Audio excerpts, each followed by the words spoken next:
I am Chloe Sinclair, 32 years old. Every year, my husband's family found a creative way to erase me from the official holiday portrait.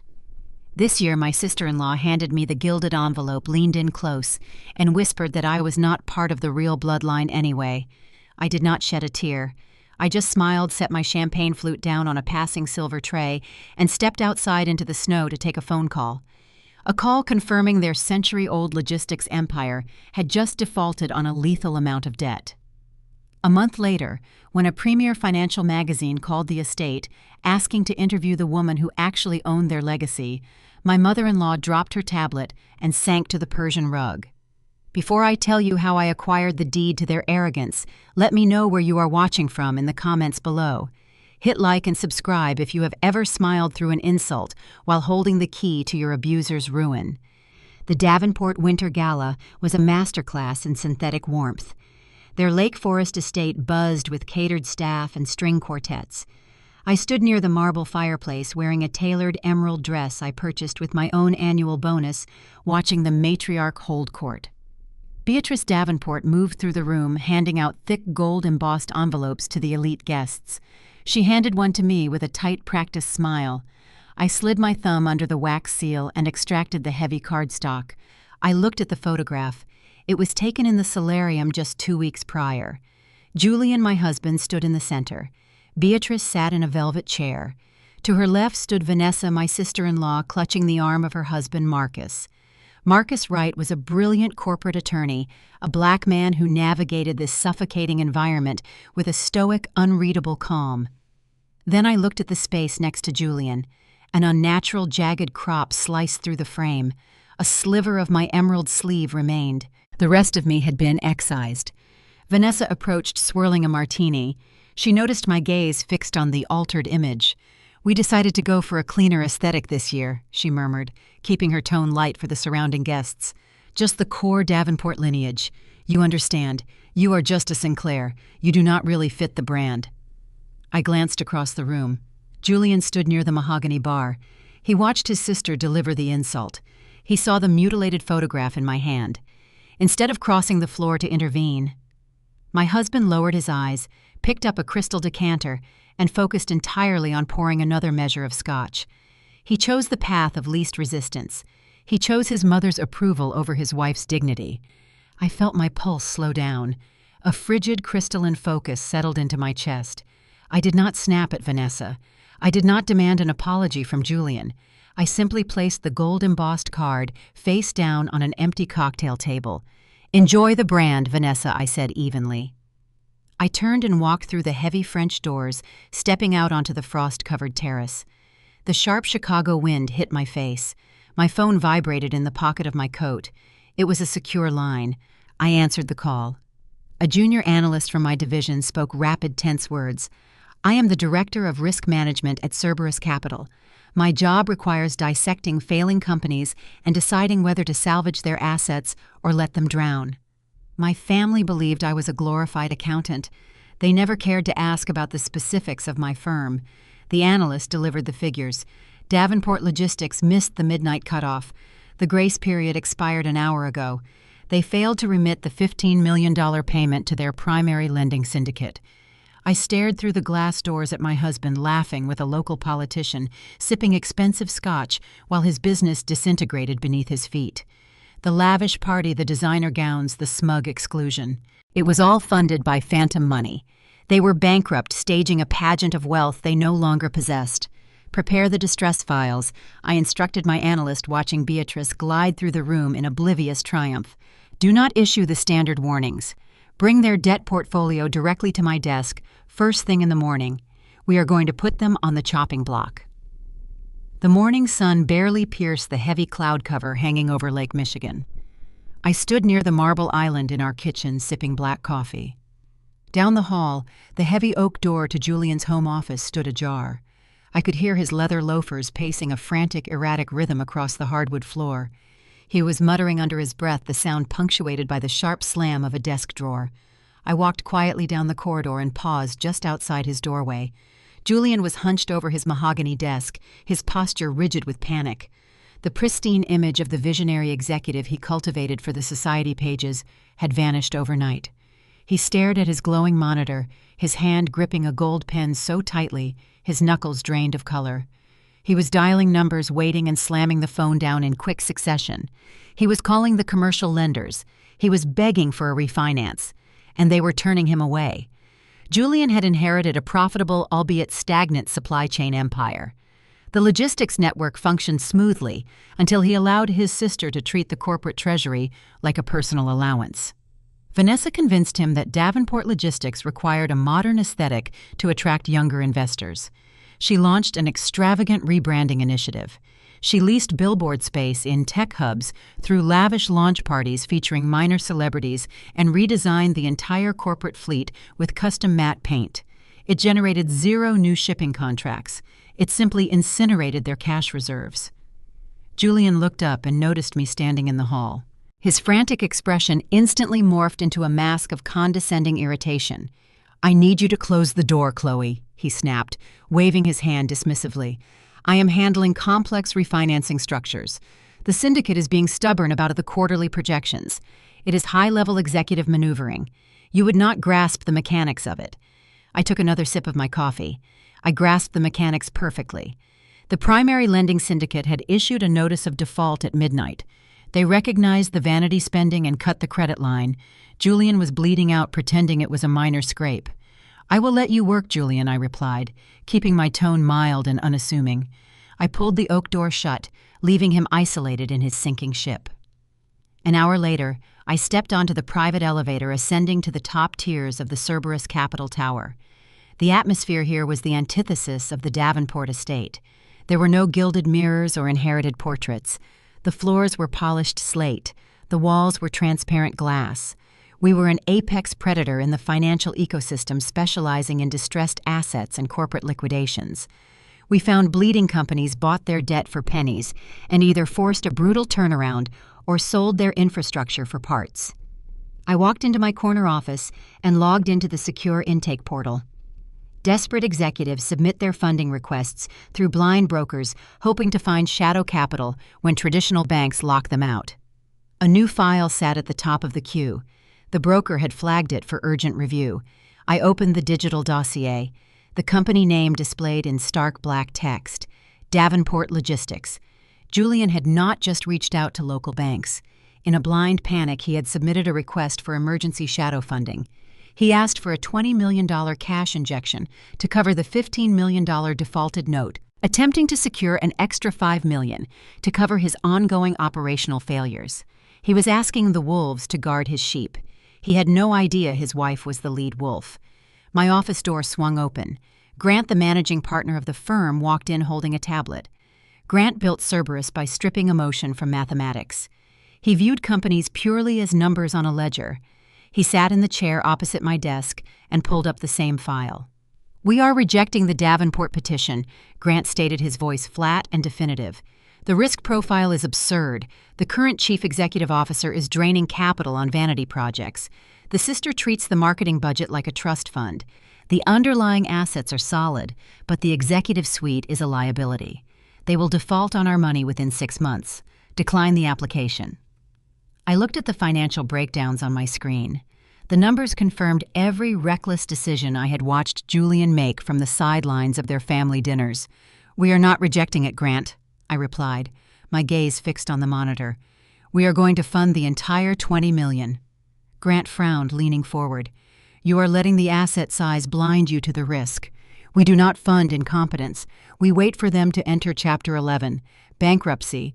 Then we buy the warehouses out of receivership for a fraction of the cost. Why hand them $20 million to burn? Because we are not handing them a lifeline," I countered, turning my attention to him. "We are handing them a noose." I pulled up the corporate structure of their supply network. The warehouses and the trucking fleets are highly valuable. The only barrier to profitability is the Davenport family. If we wait for bankruptcy, the assets get tied up in court for years. We fight off secondary creditors. We bleed legal fees. I propose we bypass the courts entirely. We use my discretionary capital allocation to fund their request today. Grant crossed his arms, waiting for the catch. I knew I never authorized capital without a guaranteed return. I tapped the keyboard, projecting my proposed term sheet onto the glass display board on the wall. We approve the funding through a convertible note I explained, tracing the data points. We structure the $20 million as senior secured debt. However, we embed a conversion trigger. If they miss a single payment, or if they violate any of the operational covenants we dictate, the debt does not just enter standard default. The debt immediately converts into 80% controlling equity of Davenport Logistics. Grant stared at the projection. His initial skepticism began to dissolve, replaced by the calculating recognition of a flawless trap. "You want to give them the rope," he murmured, reading the covenants. "They are arrogant and undisciplined," I stated. "They will take the money because they believe they are too smart to fail. They will assume they can outmaneuver the repayment schedule. They will inevitably breach a covenant. When they do, the conversion clause triggers automatically. We bypass bankruptcy court. We bypass the secondary creditors. We seize 80% of the voting shares overnight. We fire the executive team and liquidate the non-essential assets." Grant reviewed the numbers one final time. "It is a high-risk maneuver. If they actually manage to stabilize and pay us back, our return is minimal. They will not stabilize," I assured him. "The chief executive officer lacks the fundamental capacity to manage liquidity. I have tracked their market behavior. The default is a statistical certainty." Grant stood up, smoothing his tie. He nodded once. The gesture was the only authorization I required. "Use your discretionary fund. Draft the terms. Make sure the legal framework is airtight." I summoned the head of our corporate legal division to my office. I did not require a standard lending agreement. I required a document engineered to suffocate the borrower the moment they stepped out of line. We spent the next 3 hours structuring the convertible note. The financial terms were brutal, featuring a soaring interest rate that would compound rapidly. But the true danger lay hidden within the operational covenants. I mandated a morality clause prohibiting the use of corporate funds for personal enrichment. I instituted an emergency audit provision granting Cerberus the right to inspect their ledgers without prior notice. I established strict thresholds for marketing expenditures and executive bonuses. If Julian diverted a single dollar to appease his mother or fund his sister's lifestyle, it would constitute a technical default. The trap was woven so tightly into the legal jargon that an arrogant man desperate for cash would sign it without reading the implications. By early afternoon, the finalized document was transmitted to Julian through our blind brokerage portal. To his eyes, the lender remained an anonymous syndicate willing to provide immediate capital. He saw salvation. My terminal chimed an hour later. The notification indicated the documents had been electronically signed and executed by the Chief Executive Officer of Davenport Logistics. Julian had not bothered to engage an external legal review. His panic had overridden his diligence. He took the bait. I authorized the wire transfer. $20 million flowed from the Cerberus holding accounts directly into the depleted corporate treasury of my husband's empire. I sat back in my chair and watched the confirmation receipt print. Julian believed he had outsmarted the banks. He believed he had secured his legacy for another generation. He had no idea he had just sold his birthright to his own wife, leaving a ticking explosive planted directly beneath his executive chair. The countdown had officially begun. The infusion of $20 million did not initiate a period of fiscal discipline within the Davenport household. It acted as an accelerant.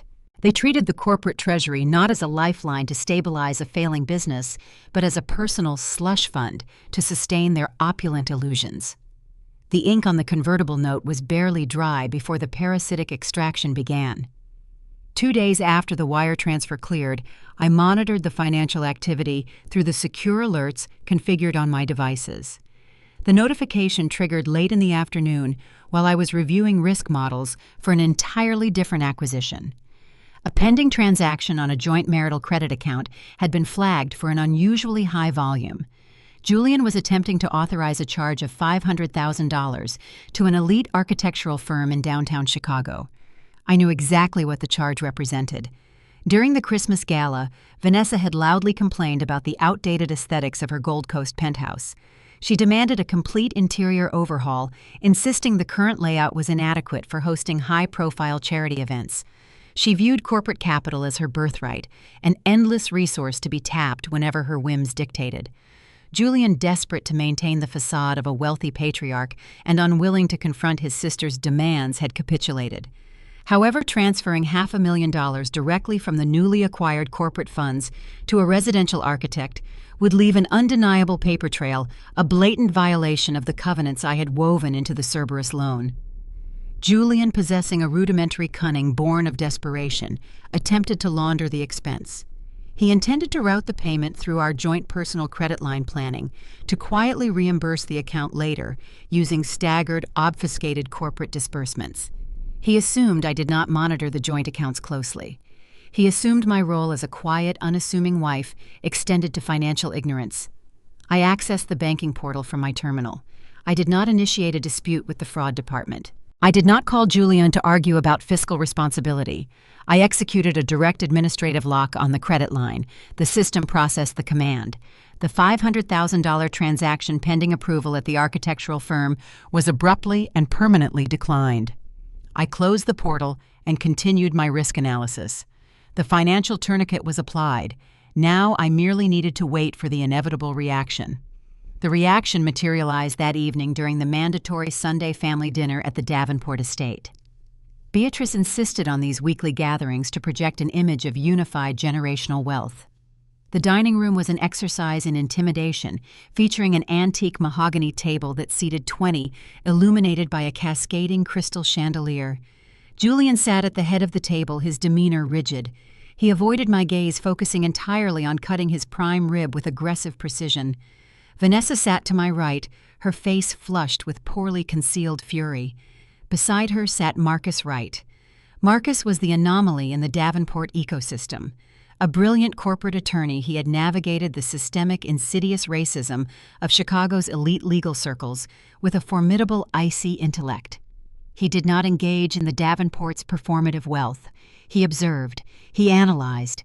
He remained a silent, calculating presence, assessing the structural integrity of the family he had married into. He tolerated Vanessa because their union provided strategic access, but he harbored no illusions about her intellect or her character. The tense silence shattered before the first course was cleared. Vanessa slammed her silver fork against her porcelain plate. The sharp noise echoed in the cavernous room. She turned toward me, her voice trembling with indignant rage. "You locked the account," Vanessa accused, pointing a manicured finger across the table. "I spent 3 hours finalizing the marble selections for the foyer, and the design firm humiliated me. They said the card was declined for insufficient funds. You deliberately sabotaged my renovation," Beatrice gasped softly, pressing a napkin to her chest. "Chloe, is this true? Did you embarrass your sister-in-law at a prominent firm?" I met Vanessa's furious glare with absolute calm. I secured a joint liability, Vanessa. The account experienced a highly irregular attempt to withdraw $500,000 for residential construction. As a co-signer on that line of credit, I am legally responsible for the debt. I will not finance a personal vanity project. It is family money. Vanessa shrieked, her composure disintegrating. Julian authorized it. He told me the company had plenty of liquidity after the new financing came through. You are just a spiteful, cheap outsider trying to control things that do not belong to you. You are not a real Davenport. You never will be. Julian finally looked up, his face a mottled, angry red. "Chloe, unlock the account tonight. I will transfer the funds to cover the balance in the morning. Do not interfere with family arrangements." I placed my napkin on the table. "If you require $500,000 for interior design, Julian, I suggest you requisition it formally through the corporate treasury. I am certain your new lenders would be fascinated to see how their operational capital is being deployed." Julian's jaw tightened. The mention of the new lenders silenced his demands instantly. He knew a formal requisition would trigger a breach of the loan covenants. I was trapped between his sister's entitlement and his own fraudulent maneuvers. Marcus observed the exchange without uttering a word. His eyes tracked the subtle shifts in panic across Julian's face. He noted the precise way Julian flinched at the mention of the corporate treasury. Marcus was a man who spent his career dissecting financial anomalies. He recognized the scent of a desperate executive attempting to hide a bleeding balance sheet. The remainder of the dinner passed in a suffocating, hostile silence. Vanessa refused to speak to me, choosing instead to glare at her untouched food. Beatrice murmured soothing platitudes to her daughter, casting disappointed looks in my direction. I finished my meal entirely unaffected by their theatrical displeasure. Their opinions held no currency in my world. I excused myself early, citing an early morning conference call. I retrieved my coat from the vast, echoing foyer and stepped out into the humid Chicago night.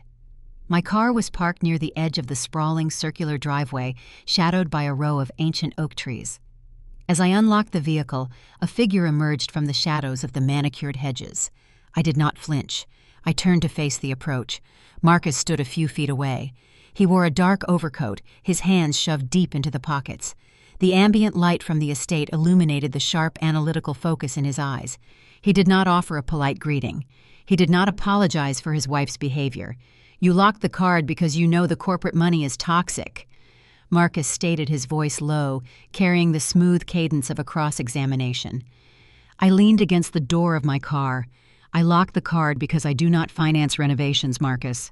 He shook his head slightly, rejecting the evasion.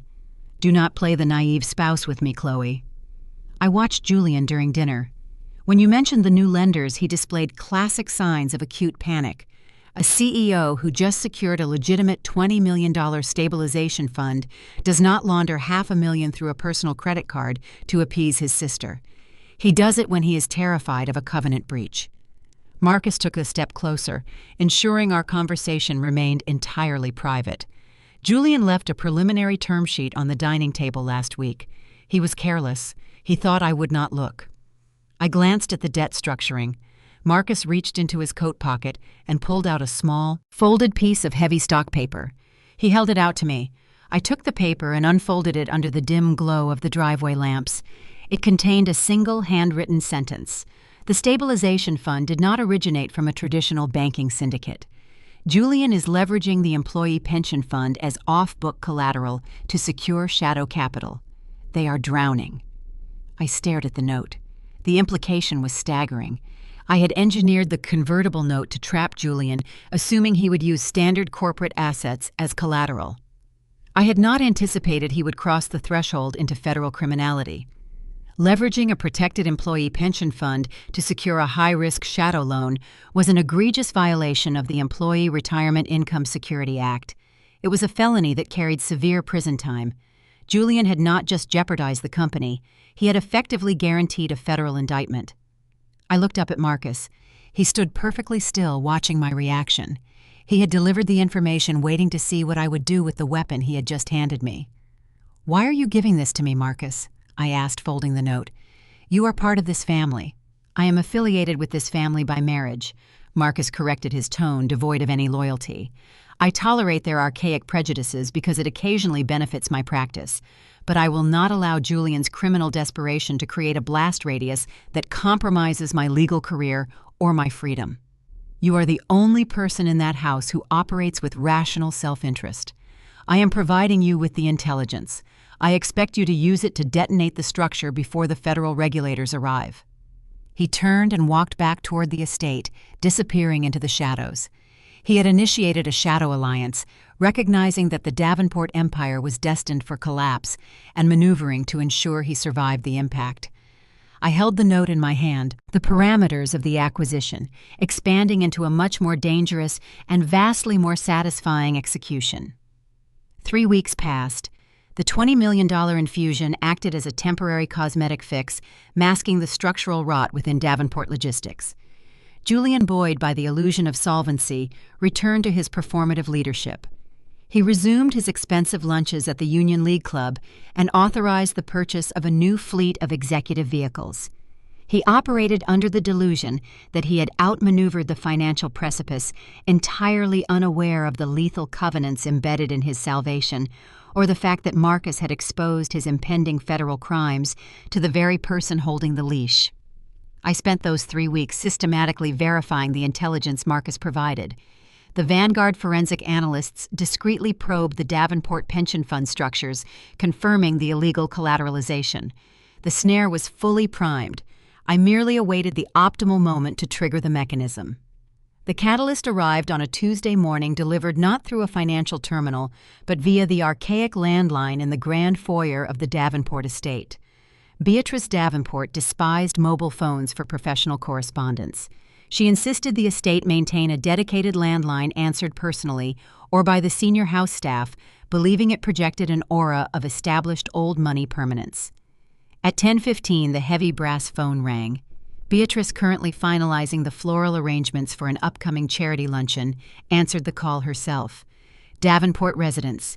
Beatrice announced, her voice carrying the practiced melodic lilt of a seasoned matriarch. Mrs. Davenport, good morning. The voice on the other end was brisk, professional, and distinctly impatient.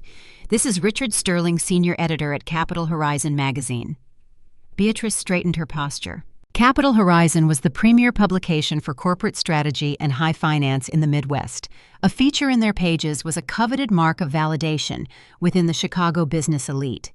It was precisely the kind of recognition she believed her family inherently deserved. Mr. Sterling. What a pleasure, Beatrice purred, signaling to the housekeeper to halt the vacuuming in the adjacent room. To what do we owe the honor? We are finalizing the cover feature for our upcoming quarterly review, focusing on aggressive corporate turnarounds, Sterling explained. We are doing a deep dive into the recent financial maneuvering at Davenport Logistics.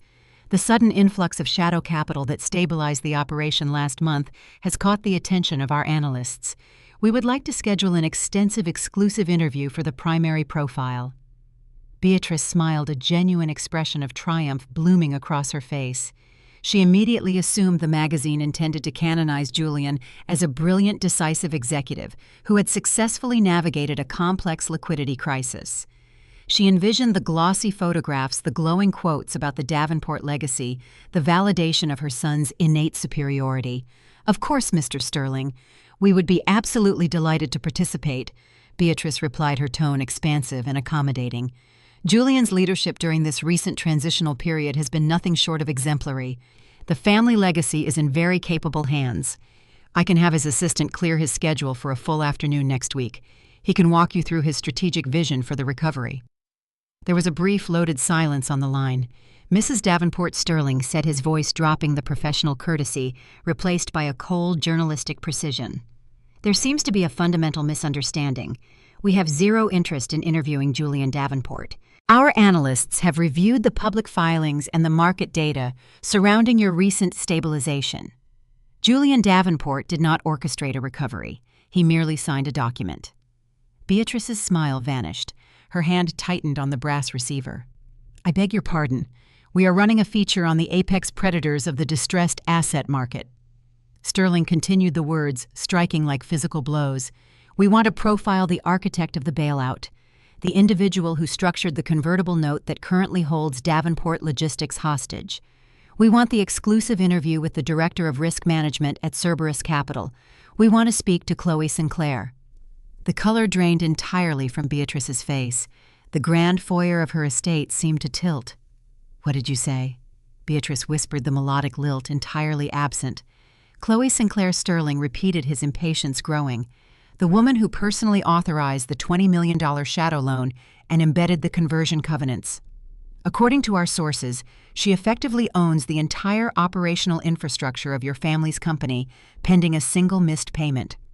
We want the cover story on the woman who holds the executioner's axe over the Davenport empire. Please transfer me to her office line or provide her direct contact information. We are on a tight publication deadline. Beatrice stood frozen, the brass receiver pressed hard against her ear. The carefully constructed reality of her life shattered in an instant. The daughter-in-law she had relentlessly degraded, the woman she had deliberately cropped out of the family portrait, was not a meek, low-level clerk. She was a senior executive at a predatory hedge fund. She was the anonymous savior, and she held the legal right to seize the entire Davenport legacy. I am afraid Chloe is currently unavailable. Beatrice stammered, her voice thin and frantic. She is traveling on family business. I will have to take a message. Very well, Sterling replied, clearly irritated by the obstruction. Inform Ms. Sinclair that Capital Horizon requires a commitment by Friday, or we proceed with the profile using secondary sources and off-the-record commentary. The story will run regardless. He terminated the connection. Beatrice slowly replaced the receiver. She leaned heavily against the mahogany console table, struggling to draw breath. The humiliation was profound, but the terror was paralyzing. If Julian discovered that his own wife held the debt he had illegally collateralized with pension funds, the ensuing confrontation would destroy the family. If the magazine published the reality of the loan, the social ruin would be absolute. The Davenport name would become synonymous with incompetent subservience to a woman they had treated as a pariah. She could not allow Julian to know. She could not allow him to confront Chloe and trigger a catastrophic implosion.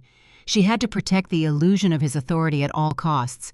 More importantly, she could not allow Chloe to conduct that interview. She could not permit the woman she despised to claim public ownership of the Davenport survival. She needed to control the narrative to hijack the prestige of the Capital Horizon feature and redirect it toward her son, erasing Chloe's involvement entirely. Beatrice did not call Julian. She called Vanessa. Vanessa arrived at the estate 20 minutes later, her expression sour at the disruption of her morning spa appointment. She found her mother pacing the length of the formal living room, clutching a crystal glass of gin despite the early hour. "What is the emergency?" Mother Vanessa demanded, tossing her designer bag onto a silk sofa. "You sounded hysterical on the phone." Beatrice turned her eyes wide and manic. "The emergency, Vanessa, is that your brother is an incompetent fool and his wife is holding a loaded gun to all of our heads." She relayed the entire conversation with the magazine editor. She explained the reality of the $20 million loan, the convertible note, and the devastating fact that Chloe Sinclair possessed the power to bankrupt the family with a single keystroke. Vanessa sank onto the sofa, the arrogant entitlement draining from her posture. "She owns the debt." Vanessa repeated the words as if they were a foreign language. "Chloe owns the debt. She orchestrated the entire bailout." Beatrice confirmed, her voice shaking with rage. "And now that wretched magazine wants to put her on the cover. They want to celebrate her for holding our family hostage. We will be a laughingstock, the country club, the charity boards. We will be ruined." "We have to tell Julian," Vanessa said, reaching for her phone. "He needs to cancel the loan. He needs to find the money somewhere else." Beatrice stepped forward, slapping the phone out of Vanessa's hand. "Are you insane? If Julian finds out, he will panic. He will try to confront her, and she will trigger the default immediately. We lose everything today." "No. Julian cannot know until we secure the narrative." "What narrative?" Vanessa asked, staring at her mother. Beatrice took a long, steadying drink of gin. Her panic began to recede, replaced by a cold, desperate cunning. "We steal the interview," she stated. Vanessa frowned. "How do we steal an interview when the editor specifically asked for Chloe? We ensure Chloe is completely unavailable when the journalists arrive." Beatrice explained the plan forming rapidly in her mind. "We intercept the magazine crew. We provide them with fabricated documentation, proving that Julian negotiated the terms, that he leveraged our extensive social network to secure the funding from a private consortium. We frame Chloe as a mere administrative assistant who processed the paperwork. We bury her involvement under a mountain of Davenport spin." "And how do we keep Chloe away from the reporters?" Vanessa challenged. "She lives in the city. She works at that firm." "We remove her from the city," Beatrice replied, a dark, triumphant smile touching the corners of her mouth. "There is a prominent risk management symposium in Atlanta next week. It is a mandatory continuing education event for senior executives in her field. I saw the registration packet on her desk during the Sunday dinner." Beatrice set her glass down. "We manipulate the schedule. We ensure she is on a plane to Georgia the day the magazine crew arrives. We control the location, we control the documents, and we rewrite the history before Chloe even knows she has been erased." The execution of Beatrice's plan required a blend of logistical manipulation and sheer audacity. Vanessa leveraged a contact within the administrative staff at Cerberus Capital, a junior coordinator who owed her a favor from a previous charity event. A fabricated itinerary for the Risk Management Symposium in Atlanta was generated, complete with falsified meeting schedules and mandatory compliance workshops. The itinerary was pushed to my digital calendar, overriding the legitimate event details. I received the updated schedule on a Thursday afternoon. The aggressive timeline required an immediate departure to secure optimal seating for the opening keynote. I packed a small carry-on arranged transport to O'Hare International Airport and left Julian a brief perfunctory message regarding the mandatory travel. He did not question the sudden departure. He was entirely consumed by the illusion of his own recovery, spending his days dictating memos and reviewing samples for updated corporate stationery. While I navigated the security checkpoints at Terminal 3, a production crew from Capital Horizon magazine arrived at the gated entrance of the Davenport estate. Beatrice had orchestrated the environment flawlessly. The formal living room was staged to project an atmosphere of serene generational power. Antique silver tea sets rested on the mahogany tables. Leather-bound volumes of business history lined the shelves. Julian sat in a high-backed wing chair wearing a tailored navy suit, performing the role of the beleaguered but triumphant executive. Beatrice stood by the marble fireplace, the picture of supportive matriarchy. Richard Sterling, the senior editor, entered the room accompanied by a photographer and an audio technician. He looked around the opulent space, clearly confused. He had expected to meet a razor-sharp risk manager in a sterile corporate office, not a family portrait session in a suburban mansion.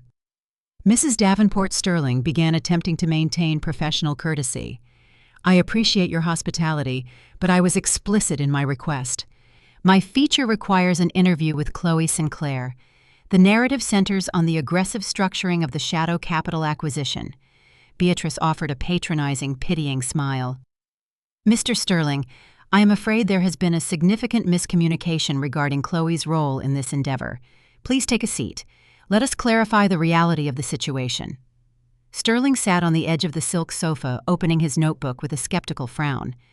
"My daughter-in-law is a capable administrative employee at Cerberus Capital," Beatrice stated, pouring a cup of Earl Grey tea with steady hands.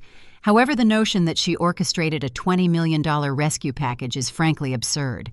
The bailout was secured through the extensive historic relationships the Davenport family maintains within the private equity sector." Julian leaned forward, adopting his most earnest, commanding expression. "We utilized a network of discrete high-net-worth syndicates. I personally negotiated the terms over a series of closed-door meetings at the Union League Club. Chloe merely processed the final paperwork. She is a functionary, Mr. Sterling.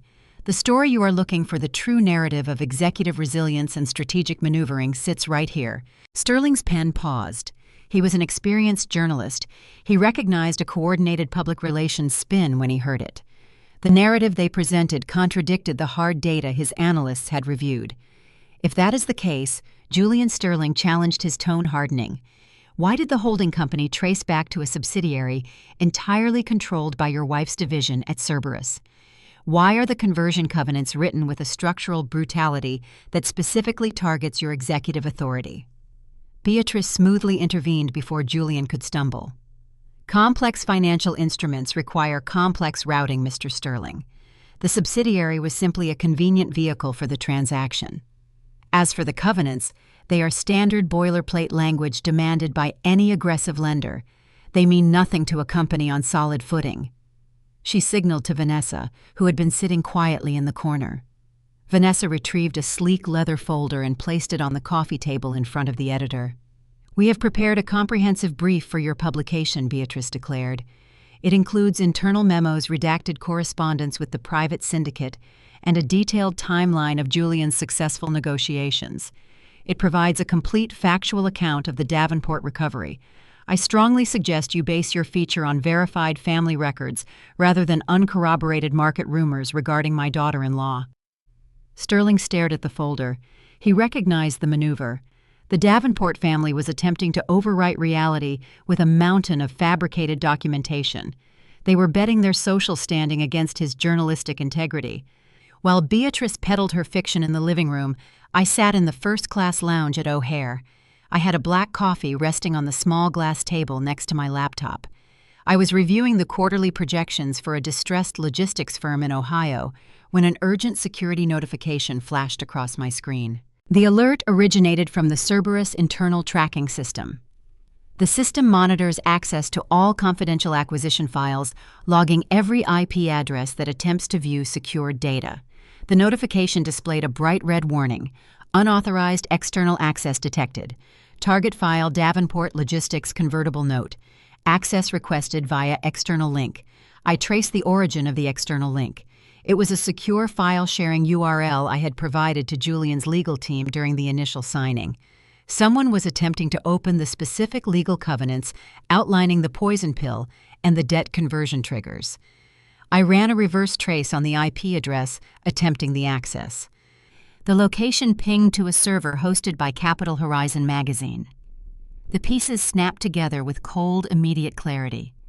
Beatrice had not just intercepted the interview. She had provided the journalists with the access links to the loan documents, likely hoping they would only read the summary pages outlining the capital injection, ignoring the lethal fine print buried in the appendices. She was attempting to validate her fabricated narrative by selectively sharing the evidence. I did not feel anger. I felt the profound, sterile satisfaction of a predator watching its prey step willingly into a snare. I did not call Julian to scream. I did not call Beatrice to threaten her. Engaging in a domestic dispute while they controlled the physical environment was a tactical error. I remained seated in the lounge, the ambient noise of the airport fading into insignificance. I opened a secure encrypted communication channel directly to the editorial servers of Capital Horizon. I bypassed the standard public relations inbox and located the direct email address for Richard Sterling. I began typing. The message was brief, devoid of any emotional preamble. Mr. Sterling, I understand you are currently receiving a briefing regarding the recent capitalization of Davenport Logistics. The narrative you are being provided is fundamentally false. The individuals presenting it hold no authority over the debt structure. I am the architect of the convertible note. I am the sole owner of the financial leverage. I attached 3 files to the email. The first file was the unredacted original copy of the convertible note complete with my digital signature authorizing the disbursement and the brutal operational covenants highlighted in vivid yellow. The second file was a certified copy of the internal Cerberus ledger, proving the funds originated entirely from my discretionary risk capital, explicitly contradicting any claims of a private family syndicate. The third file was a video recording. 3 weeks ago, when Julian arrived at the Cerberus Tower to finalize the shadow loan, he had been directed to a private conference room equipped with standard security surveillance. He believed he was meeting with anonymous brokers. He did not realize the cameras were rolling. The video file contained 90 seconds of crystal-clear, high-definition footage. It showed Julian Davenport, the arrogant heir, sitting alone in the austere room. When the final terms of the loan were presented via a digital terminal, the reality of his desperation overwhelmed him. The footage captured the exact moment his facade broke. He buried his face in his hands. He wept. He slid out of the chair, dropping to his knees on the carpeted floor, resting his forehead against the edge of the conference table, audibly begging the empty room for the funds to clear before the bank seized his estate. It was the unvarnished, pathetic truth of his leadership. I reviewed the email. The attachments were verified. The message was irrefutable. I was not just correcting the record. I was handing the journalist the weapon to obliterate the Davenport legacy on the front page of his magazine. I clicked send. I closed my laptop, finished the last of my black coffee, and looked at the departure board. My flight to Atlanta was boarding in 20 minutes. I had no intention of attending a fabricated medical symposium, but I also had no intention of returning to Chicago until the resulting explosion had leveled the ground. I decided a few days on the East Coast reviewing a potential acquisition in Boston would be a productive use of my time while Julian's empire burned. My phone vibrated in my pocket. I withdrew it, expecting a panicked call from Beatrice or Julian. The caller ID displayed an unknown number routed through an encrypted proxy server. I answered the call, my tone neutral. Chloe Sinclair. Chloe. The voice was deep, resonant, and entirely unexpected. It was Marcus Wright. I need to see you immediately, Marcus stated, skipping any formal introduction. The tone of his voice was tight, carrying an urgency I had never heard from the normally stoic attorney. The situation has escalated beyond corporate sabotage. Julian is not just incompetent. He is attempting a maneuver that will ensure federal prison sentences for everyone involved, including you. Do not get on that plane. Meet me at the address I am texting you now. Come alone. The text message arrived seconds after the call terminated. The address pointed to a nondescript, dimly lit coffee shop located in the industrial district near Midway Airport. It was an environment entirely divorced from the polished mahogany and crystal chandeliers of the Davenport ecosystem. I abandoned my boarding pass, retrieved my coat, and navigated the terminal toward the exit.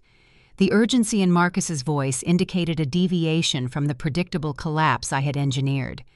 I arrived at the location 25 minutes later. The coffee shop smelled of burnt espresso and damp wool. Rain beat a steady rhythm against the grimy windows. I located Marcus sitting in a corner booth obscured by the shadows. He wore a heavy wool overcoat, his posture rigid, his eyes scanning the sparse clientele before locking onto my approach. I slid into the vinyl booth across from him. I did not order a beverage. The atmosphere did not support casual amenities. "You intercepted my departure, Marcus," I stated, maintaining a low, even tone. "The information must be catastrophic to warrant pulling me from a secure timeline." Marcus did not offer a polite preamble. He reached into his leather briefcase, pulled out a thick manila folder, and dropped it onto the scarred formica table. The thud was heavy, definitive. "Julian is cornered." Marcus began, his voice a quiet, lethal rumble. When cornered animals realize they cannot outrun the predator, they attempt to sever the limb caught in the trap.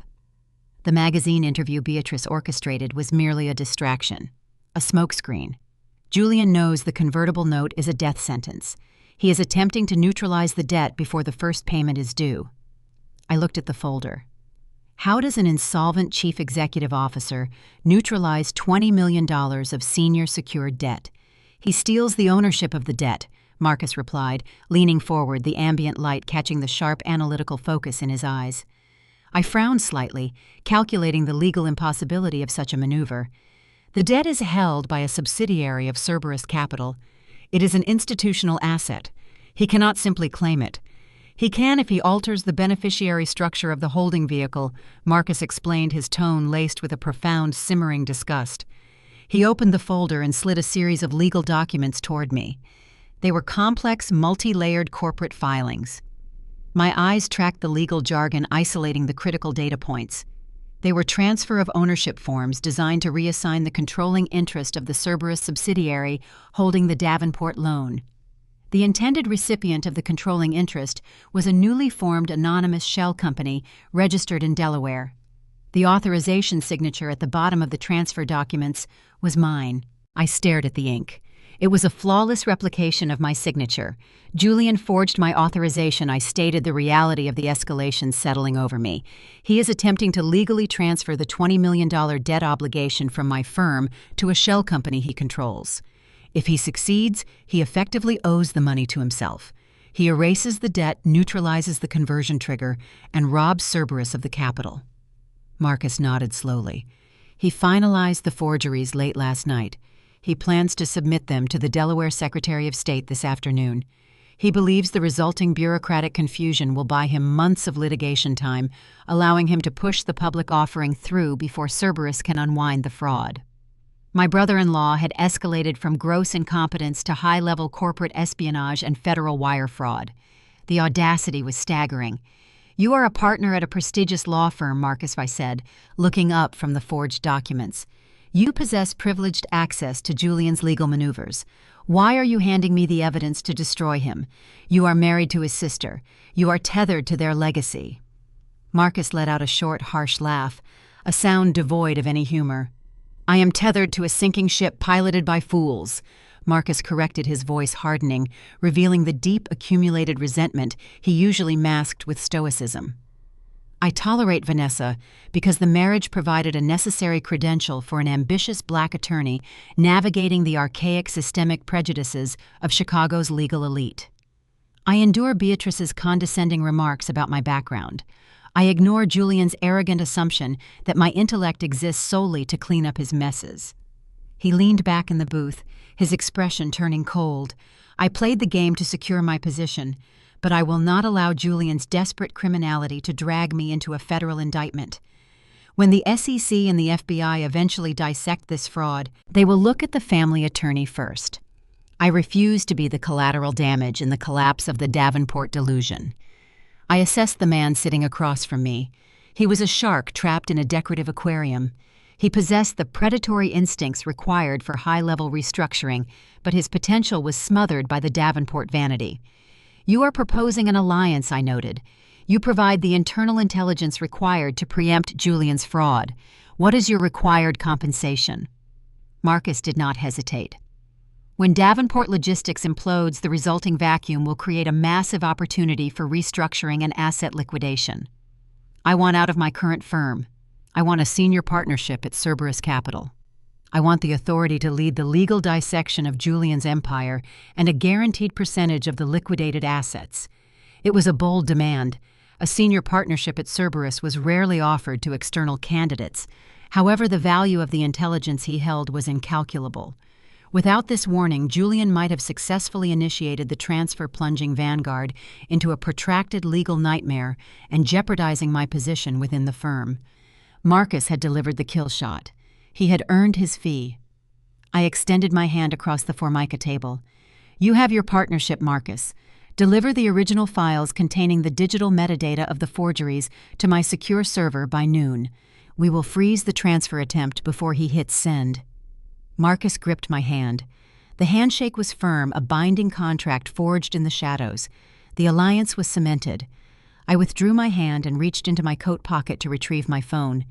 I needed to instruct my legal team to implement an immediate lockdown on the subsidiary holding company.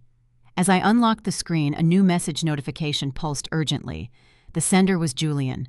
The timing was impeccable, suggesting he believed he had already secured his position and was moving to neutralize his final perceived threat: me. I opened the message.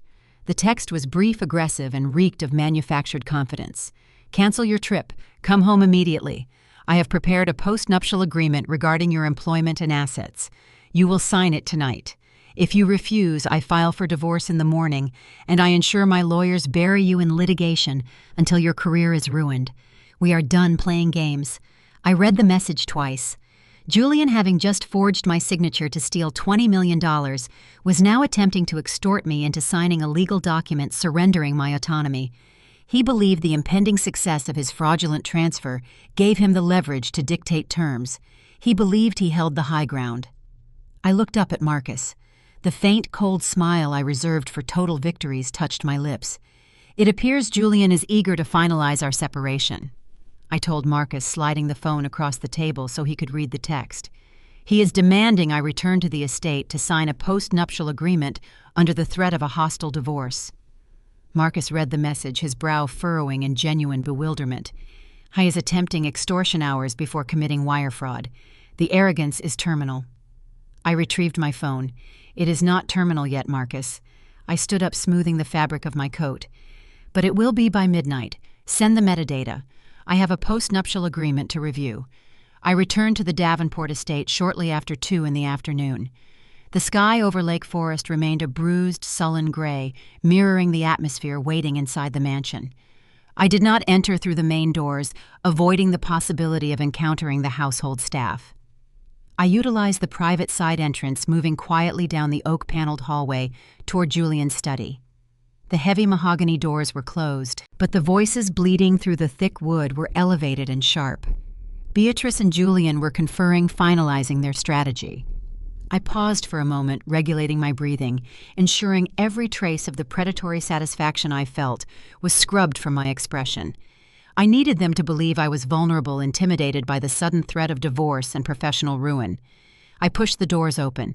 Julian stood behind his massive desk, his posture rigid, his face flushed with manufactured righteous indignation. Beatrice sat in a high-backed leather chair near the fireplace, playing the role of the disappointed, supportive matriarch. She held a cup of tea, observing the scene with cold, calculating eyes. "You decided to show up." Julian snapped, his voice devoid of any warmth. He did not ask about my canceled trip. He did not feign concern. He was entirely focused on the execution of his extortion. "You demanded my immediate return under threat of a hostile divorce," I replied, stepping into the room and closing the doors behind me. I assumed the matter required urgency. Julian pointed to a thick-bound document resting in the center of the desk. He had positioned it precisely illuminated by the brass desk lamp, transforming the contract into a focal point of intimidation. "That is a post-nuptial agreement," Julian stated, adopting the tone he used when attempting to dominate subordinate employees. "It clarifies the distribution of our assets moving forward. It ensures the protection of the Davenport legacy from any external interference." I approached the desk, maintaining a deliberate, hesitant pace. I looked down at the document. The title page confirmed its nature, but the specific clauses buried within the legal jargon held the true threat. "I understand the concept of a post-nuptial agreement, Julian," I said, keeping my voice soft, almost compliant. But we have been married for 5 years. Why this sudden necessity to redefine our financial boundaries? Beatrice set her teacup down with a sharp clink. The necessity, Chloe, arises from your recent highly irregular behavior.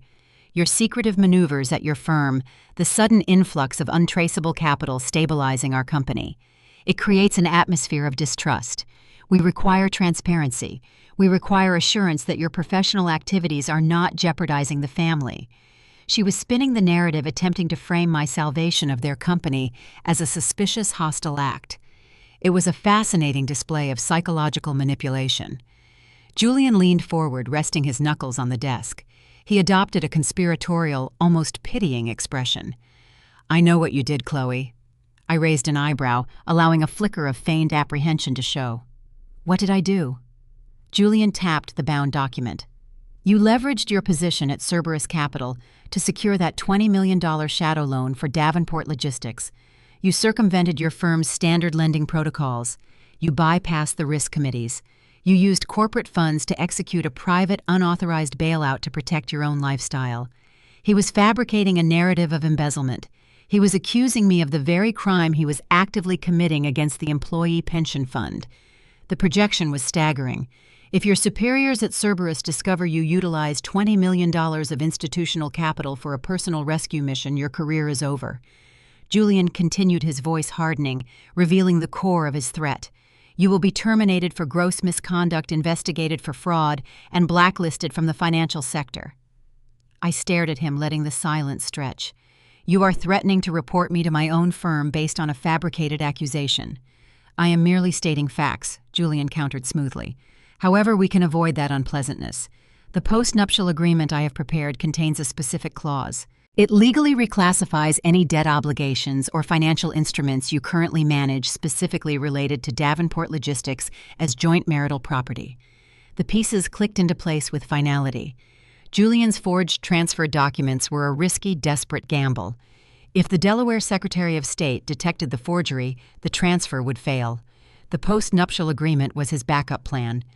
By forcing me to classify the convertible note as joint marital property, he gained legal co-ownership of the debt. He would then possess the authority to forgive the loan, neutralizing the poison pill, and erasing my leverage entirely. And if I refused to sign, I asked, my voice barely a whisper.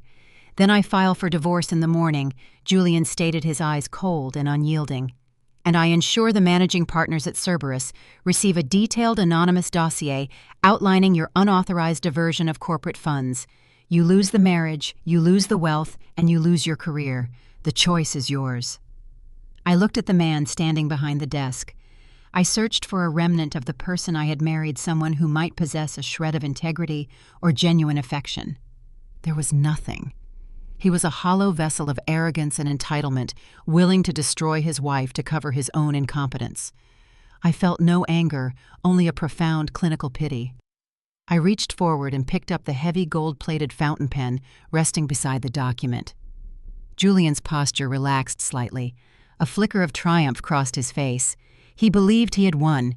He believed he had successfully terrified me into submission. I opened the document, flipping past the boilerplate language, proceeding directly to the signature page.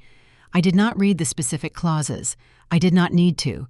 The contract was irrelevant. Beatrice smiled, a thin, satisfied expression. "You are making the right decision, Chloe. Family must protect family." I placed the pen against the thick paper. I did not hesitate.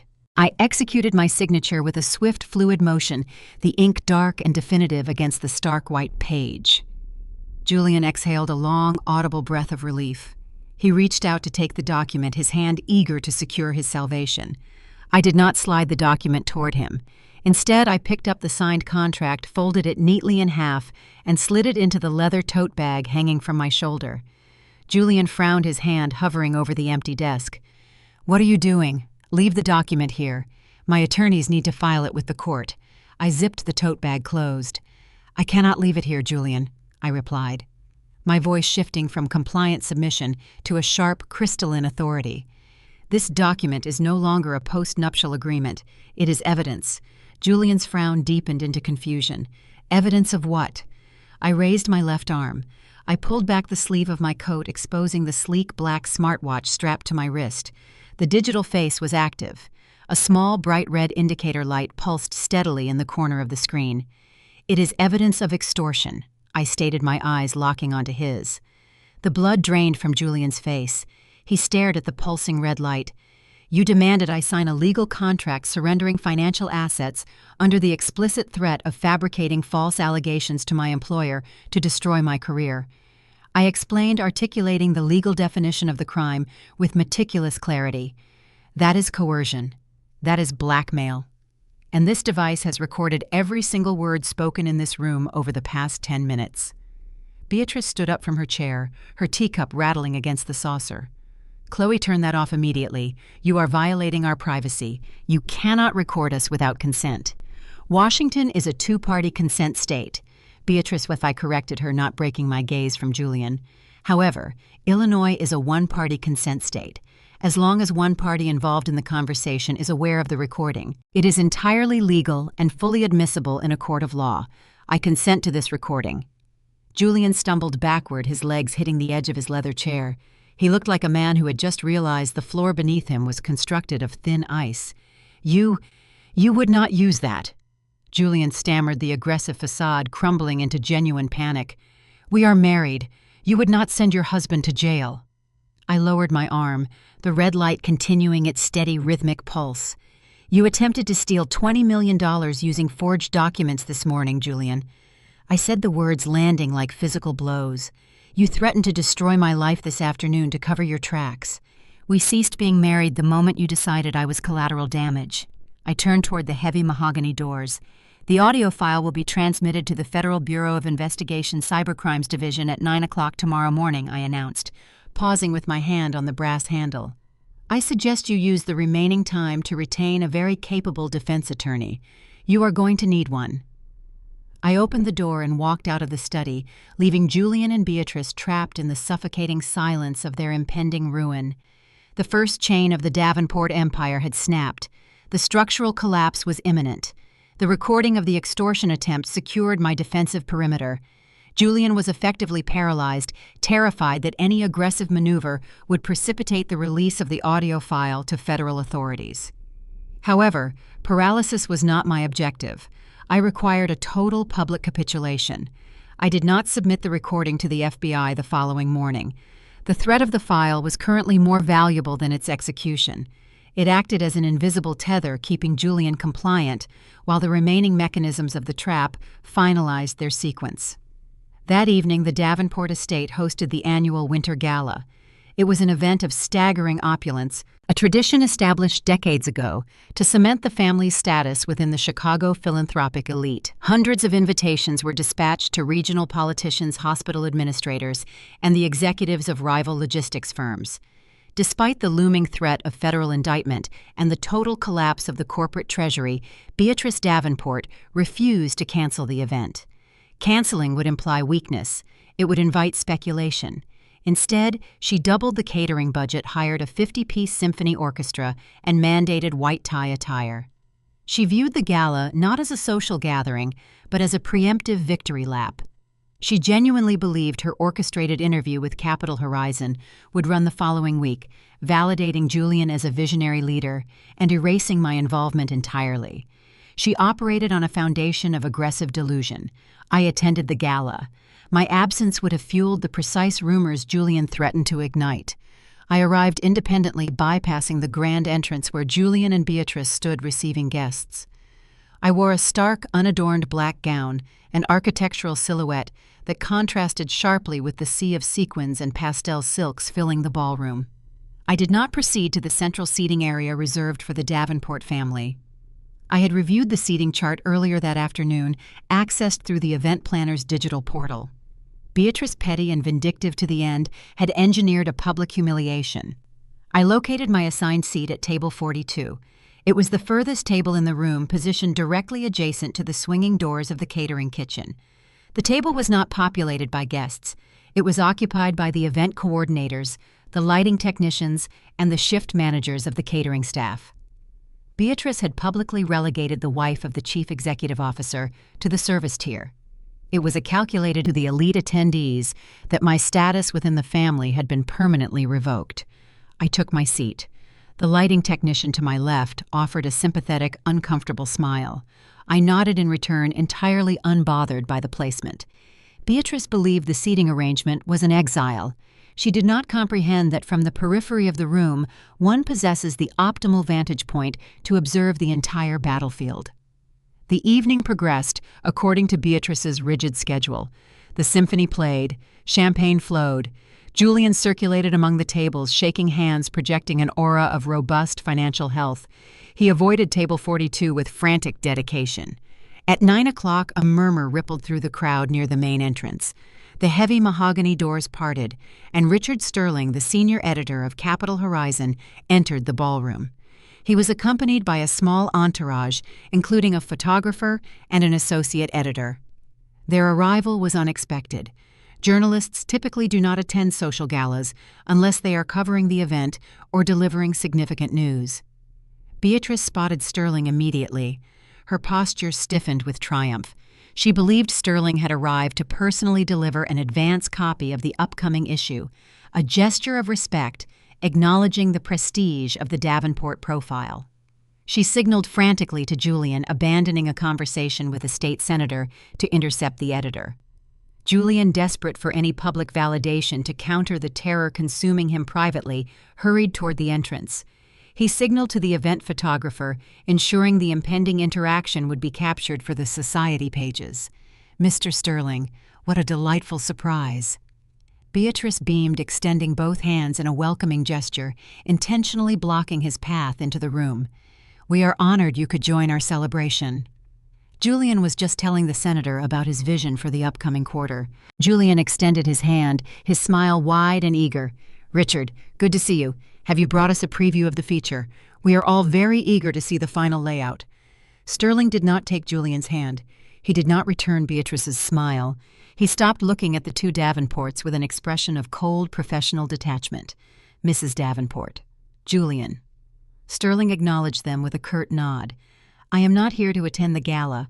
I am here to deliver a final proof for verification before we go to print at midnight. However, the proof is not for your review." Beatrice's hands dropped to her sides. The triumphant smile faltered, replaced by a flicker of confusion. "I do not understand. You interviewed Julian. The feature is about his leadership."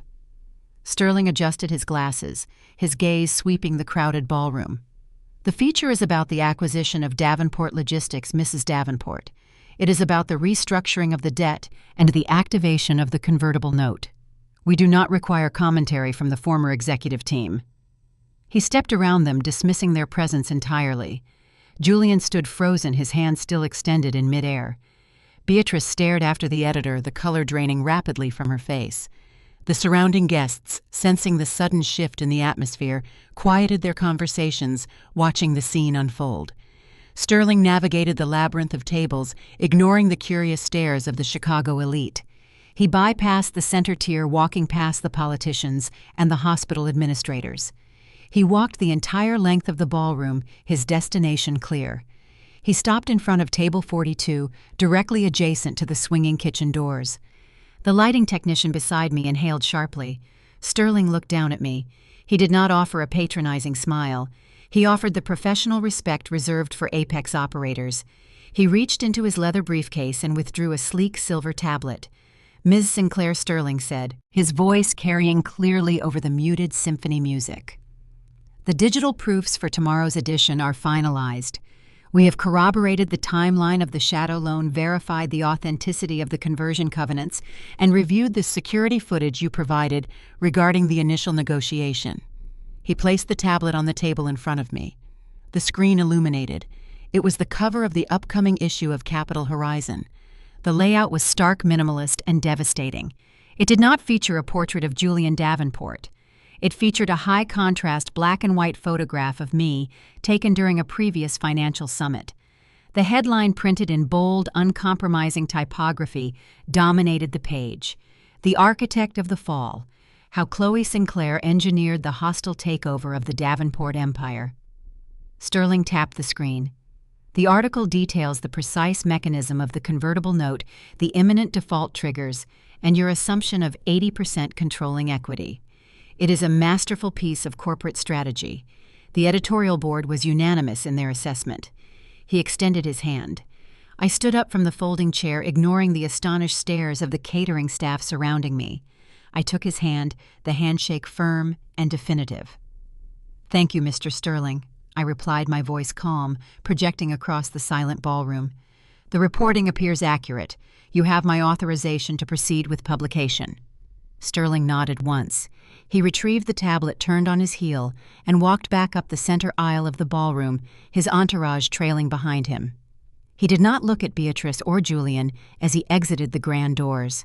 The silence in the ballroom was absolute. 200 members of the Chicago elite turned their gaze from the departing editor toward the back of the room, toward the woman seated next to the kitchen doors. The whispers began a moment later, a tidal wave of realization sweeping through the crowd. They looked at Beatrice, who was leaning heavily against a marble column, her hand pressed against her chest, her breathing shallow and erratic. They looked at Julian, who stared at the closed doors, his face a mask of total uncomprehending horror. Then they looked at me. They did not see the discarded wife. They saw the new owner of the estate they were currently standing in. The invisible boundary Beatrice had attempted to enforce dissolved instantly. I was no longer an outcast. I was the sovereign. My phone vibrated in my clutch. I withdrew it, glancing at the screen. It was an automated alert from the Cerberus compliance system. The final condition had been met. The trap was ready to close permanently. I looked up, meeting the terrified gaze of my husband across the sea of guests. The public humiliation was complete, but the financial execution was scheduled for the morning. The silence in the ballroom was shattered by a collective frantic murmuring as the guests rapidly digested the implications of the editor's announcement. The social hierarchy of the room inverted instantly. The attendees nearest the head table, the prominent politicians and wealthy investors who had spent the evening courting Julian and Beatrice, began a subtle, urgent migration toward the exits. They recognized a toxic environment and sought to distance themselves before the regulatory fallout commenced. I did not remain to observe the exodus. The psychological objective of the gala was achieved. The narrative of Julian's competence was publicly incinerated.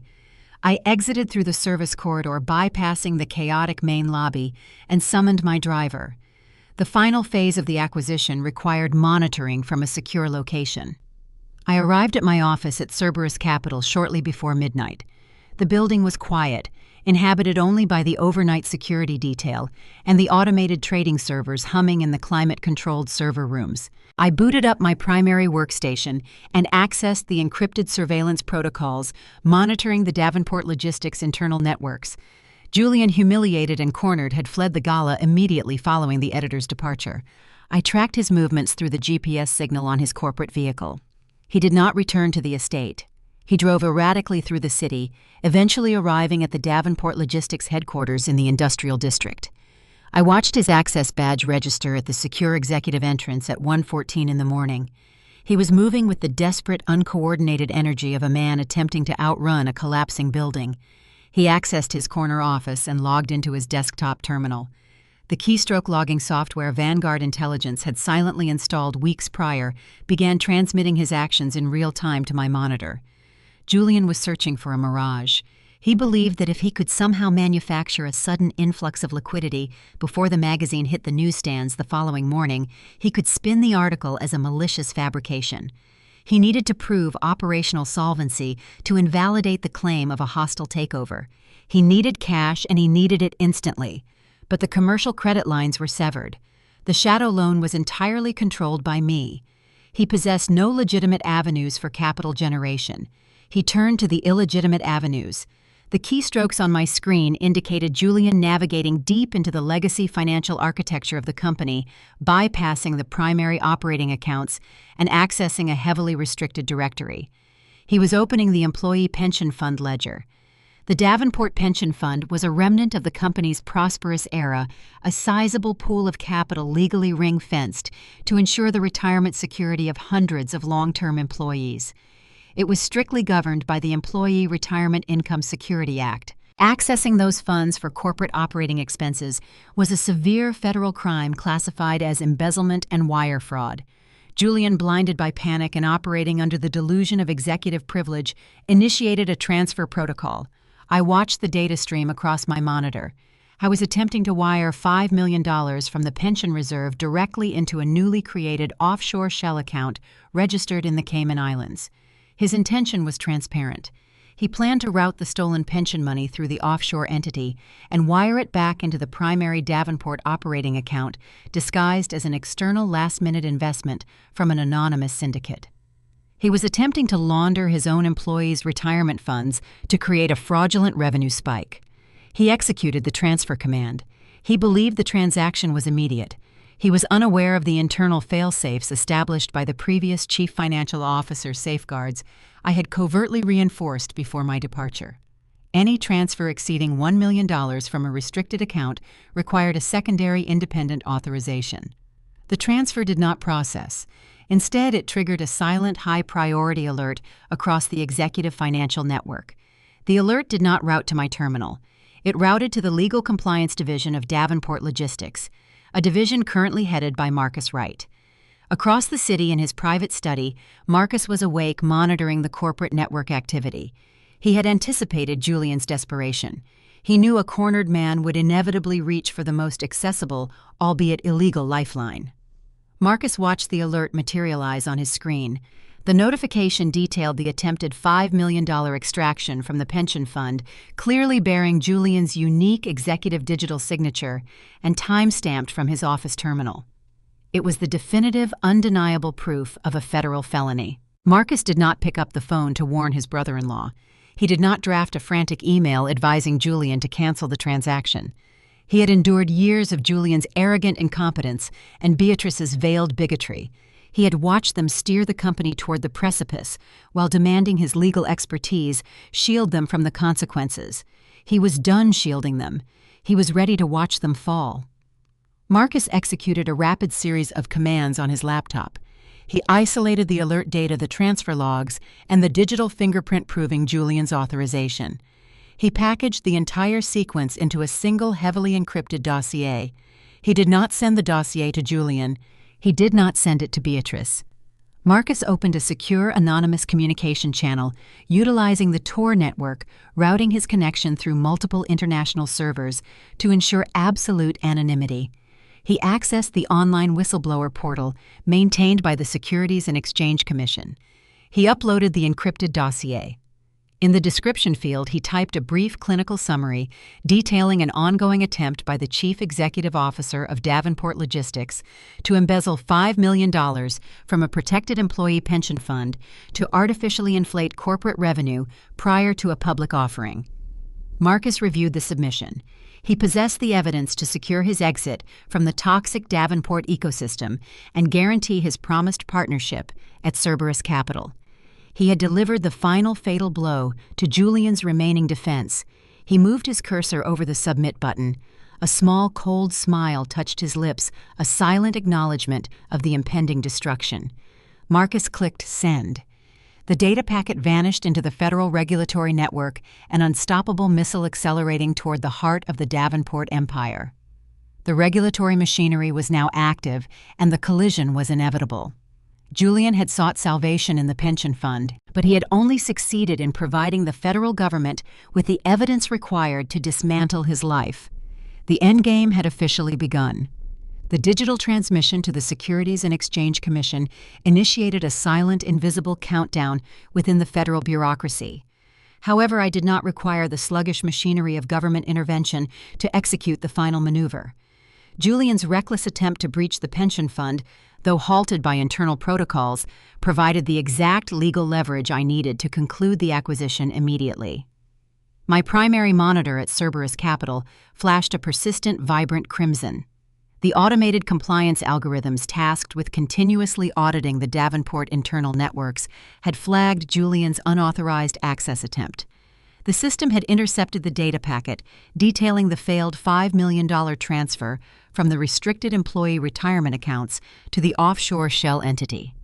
The screen displayed the specific covenant violation in stark, unforgiving text. Breach Detected Section 4.12, Morality and Fiduciary Conduct Clause. The clause I had embedded deeply within the convertible note stipulated that any attempt by the executive team to misappropriate protected corporate assets, specifically referencing pension and healthcare reserves, constituted an immediate non-curable event of default. The execution of the transfer was irrelevant. The demonstrable intent verified by the digital signature logs satisfied the legal requirement. Julian had triggered the poison pill. I leaned forward, my hands resting lightly on the keyboard. The culmination of months of meticulous planning, calculated patience, and enduring the toxic arrogance of the Davenport family converged on a single keystroke. I did not feel a rush of vindictive triumph. I experienced the cold, absolute clarity of an architect watching a flawed structure collapse precisely according to the demolition blueprints. I authorized the system prompt. Confirm technical default. The Cerberus servers surged into action, deploying a synchronized cascade of automated legal and financial directives. The first directive targeted the primary financial arteries of Davenport Logistics. Digital notices, legally binding and instantly executable, were transmitted to the 3 major commercial banks holding the company's operating accounts. The notices informed the institutions that the entity was now in a state of technical default regarding a senior secured debt obligation. The banks, highly risk-averse and contractually obligated to protect senior creditors, reacted with ruthless efficiency. Within 90 seconds, every corporate account linked to Davenport Logistics was frozen. The payroll accounts, the vendor payment lines, the executive expense cards. The financial lifeblood of the company ceased flowing entirely. The empire was immobilized. The second directive activated the conversion mechanism. The $20 million shadow loan, the debt. Julian believed he could outmaneuver, instantly dissolved as a liability and resurrected as equity. The system executed the transfer, diluting the existing shares to practically zero and issuing massive new blocks of voting stock directly to the Vanguard holding subsidiary. I observed the capitalization table refresh on my secondary monitor. The pie chart representing the ownership structure shifted dramatically. The segments previously controlled by Julian and the legacy board members vanished. The Vanguard segment expanded to dominate the entire graphic. The transition of power was absolute. I now legally controlled 85% of the voting rights. I owned Davenport Logistics. The dawn arrived, painting the Seattle sky in shades of bruised purple and slate gray. The corporate paralysis I had engineered during the night began to manifest in chaotic physical reality across the city. At the primary Davenport distribution hub, near the port of Seattle, the morning shift commenced with confusion that rapidly escalated into panic. A line of 18-wheelers laden with essential medical supplies bound for regional hospitals sat idling at the security gates. The automated logistics software, responsible for verifying the shipping manifests and processing the necessary transit fees, rejected every transaction. The security guards attempting to manually override the system discovered their corporate access credentials had been revoked. The drivers operating on tight schedules and narrow margins grew impatient. When the terminal indicated that the Davenport corporate credit accounts were inactive, the drivers refused to unload the cargo. The logistics network, the core operational asset of the company, ground to a halt before the sun fully cleared the horizon. Simultaneously, the digital landscape erupted. The editors at Capital Horizon, recognizing the unprecedented market disruption occurring in real time, bypassed their standard publication schedule. They accelerated the release of their quarterly feature, pushing the digital edition live 48 hours early to capitalize on the unfolding crisis. The notification pushed to thousands of executive smartphones and financial terminals across the Midwest. The digital cover of Capital Horizon materialized on screens in boardrooms, coffee shops, and trading floors. The aesthetic was stark and unforgiving. The high-contrast black and white portrait of me dominated the composition, my expression projecting an aura of lethal, unyielding authority. The headline spanned the cover in bold crimson typography: "The Woman Who Owns the Davenport Empire." The subheadline delivered the fatal details with journalistic precision: how Chloe Sinclair engineered a hostile takeover, weaponized toxic debt, and dismantled a Chicago dynasty. The article meticulously detailed the mechanics of the convertible note, the catastrophic vendor default Julian had triggered on the yacht, and the resulting transfer of controlling equity. It stripped away the veneer of generational wealth and exposed the staggering incompetence that had defined Julian's brief tenure as chief executive officer. The piece did not frame me as a victim of a toxic family. It presented me as the apex predator who had exploited their arrogance to execute a flawless acquisition. The publication acted as an accelerant, transforming a corporate crisis into a spectacular public execution. The elite social circles Beatrice Davenport had painstakingly cultivated for decades awoke to discover the family was not merely bankrupt. They were the subject of an unprecedented public humiliation, outmaneuvered by the very woman they had deemed unworthy of their lineage. The carefully curated image of the Davenport legacy was obliterated, replaced by a permanent digital record of their ruin. The final confrontation was inevitable, and I was fully prepared to dictate the terms of their surrender. The immediate consequences of the financial freeze manifested as operational chaos, but the social devastation required a specific environment to achieve maximum impact. Beatrice Davenport had structured her entire existence around the projection of invulnerability. She utilized the exclusive environs of the Lake Forest Country Club as a theater to perform her role as the undisputed matriarch of Chicago's philanthropic elite. She required an audience to validate her superiority, and it was precisely that audience that would witness her disintegration. At 2:00 in the afternoon, Beatrice was seated in the sunlit conservatory of the country club, surrounded by a cohort of women who wielded social influence like a weapon. These were the gatekeepers of charity boards and the arbiters of elite gossip. Beatrice was concluding a lengthy monologue detailing the purported success of Julian's recent restructuring efforts, continuing the desperate charade she had rehearsed for weeks. She held a fragile hand-painted porcelain teacup, her posture rigid, radiating a manufactured serenity. The atmosphere in the conservatory shifted abruptly. Patricia Sterling, a woman whose wealth derived from a massive telecommunications conglomerate, abruptly stopped stirring her tea. She was staring at her iPad, the color rapidly receding from her face. She blinked, tapping the screen to ensure the notification was not an error. She looked up, her gaze locking onto Beatrice with an expression that blended shock with a sudden predatory fascination. Patricia did not speak immediately. The silence stretched heavy and uncomfortable, drawing the attention of the other women at the table. Beatrice, sensing the disruption in her carefully curated environment, offered a tight, inquisitive smile. "Patricia, darling, is something the matter? You look as though you have seen an apparition." Patricia slowly pushed the iPad across the glass table toward Beatrice.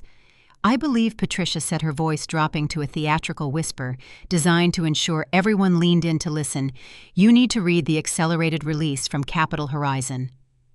Beatrice frowned, a flicker of genuine confusion crossing her features. She expected the article to be published the following week. She expected a feature celebrating Julian. She picked up the device, adjusting her reading glasses. Her eyes focused on the screen. The image of my face, stark and unyielding, dominated the display. The crimson headline, "The Woman Who Owns the Davenport Empire," struck her with the force of a physical blow.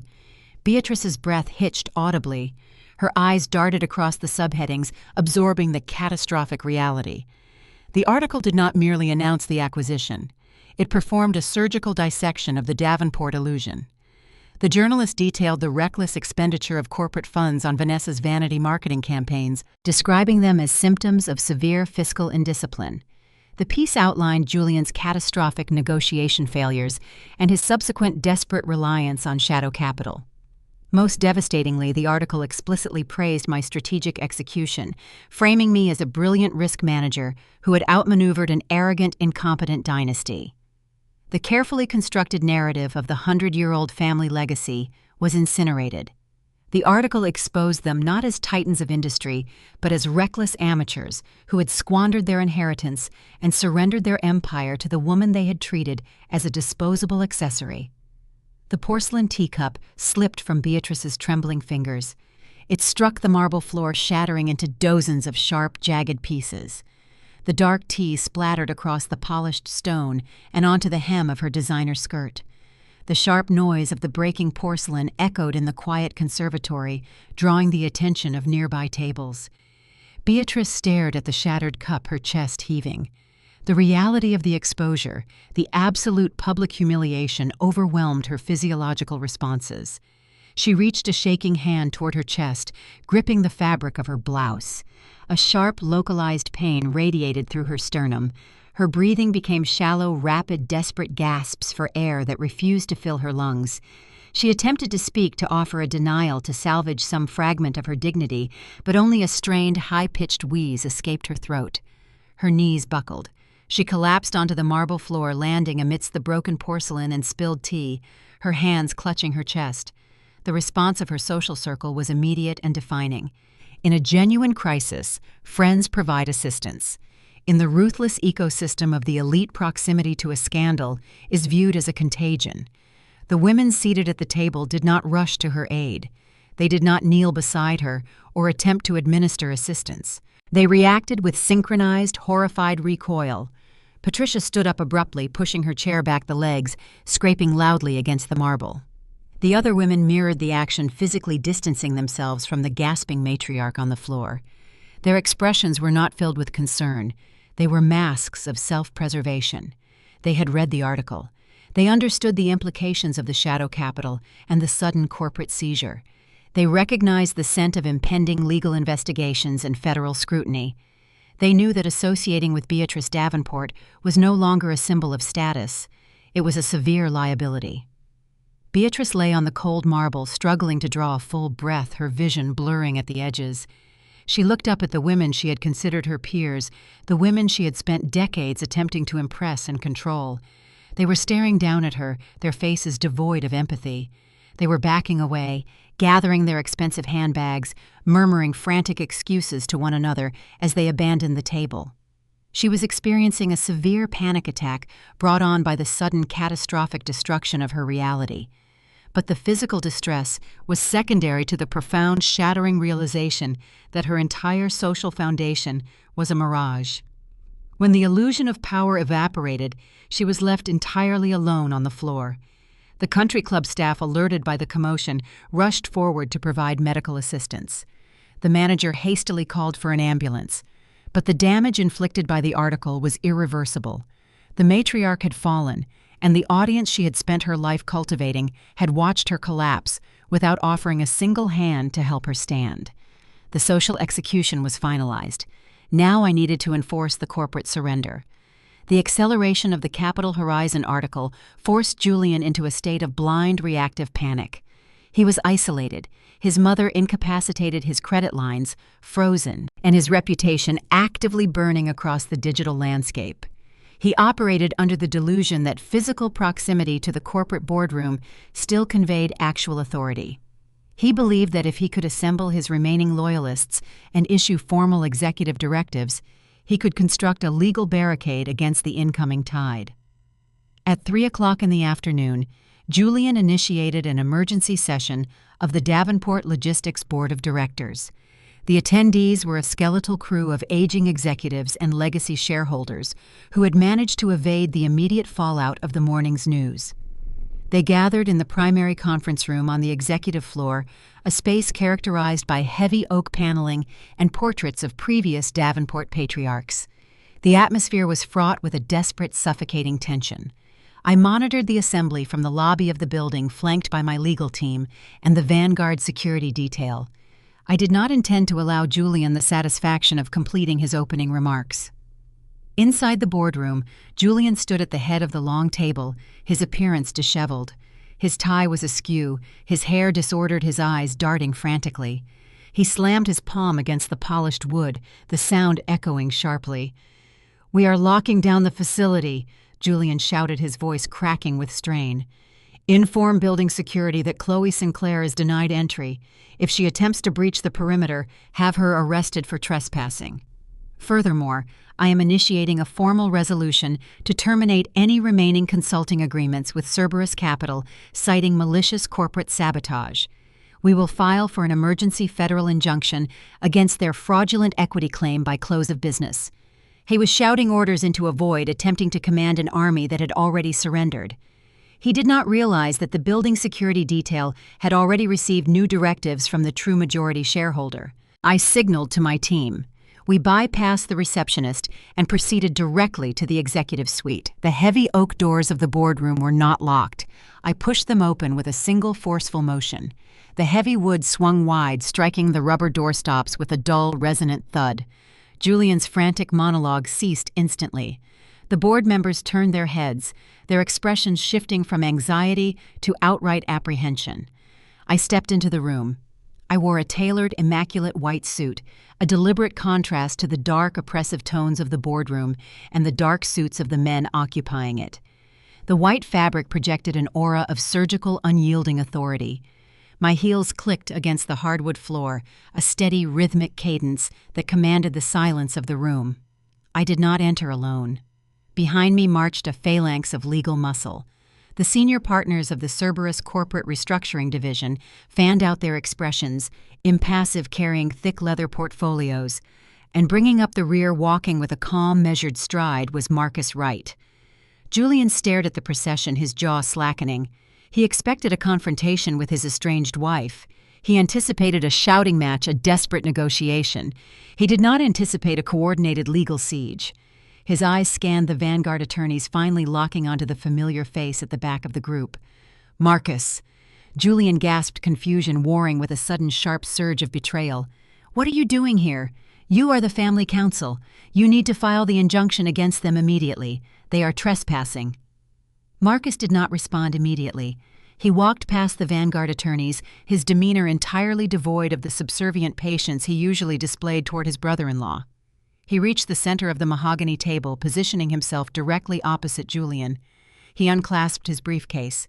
He retrieved a thick-bound manila folder and tossed it onto the table.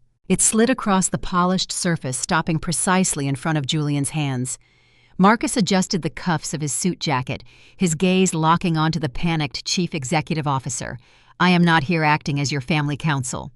Julian Marcus stated, his voice a low, authoritative rumble that silenced the remaining murmurs from the board members. I formally severed my representation of the Davenport estate at 8 o'clock this morning. Julian looked at the folder, then back at Marcus, his confusion deepening into a profound, paralyzing terror. Then why are you here? Marcus leaned forward, resting his hands on the table, projecting the dominance of a prosecutor addressing a hostile witness. I am here serving in my new capacity as senior legal counsel for Vanguard Acquisitions. Marcus announced the words, striking the room with the force of a physical blow. And I am here to advise you in the strongest possible terms to remain absolutely silent. Julian's mouth opened, but he failed to articulate a response. He stared at the man he had underestimated for years, the man who had just smoothly defected to the opposing army. Marcus tapped the manila folder resting in front of Julian. Inside that dossier, Marcus continued, his tone clinical and unsparing, is the complete digital forensic record of your activities at 1:14 this morning. It contains the server logs, the access timestamps, and the digital fingerprint, confirming your attempt to execute an unauthorized $5 million wire transfer from the Restricted Employee Pension Fund to an offshore shell account in the Cayman Islands. The older board members gasped collectively.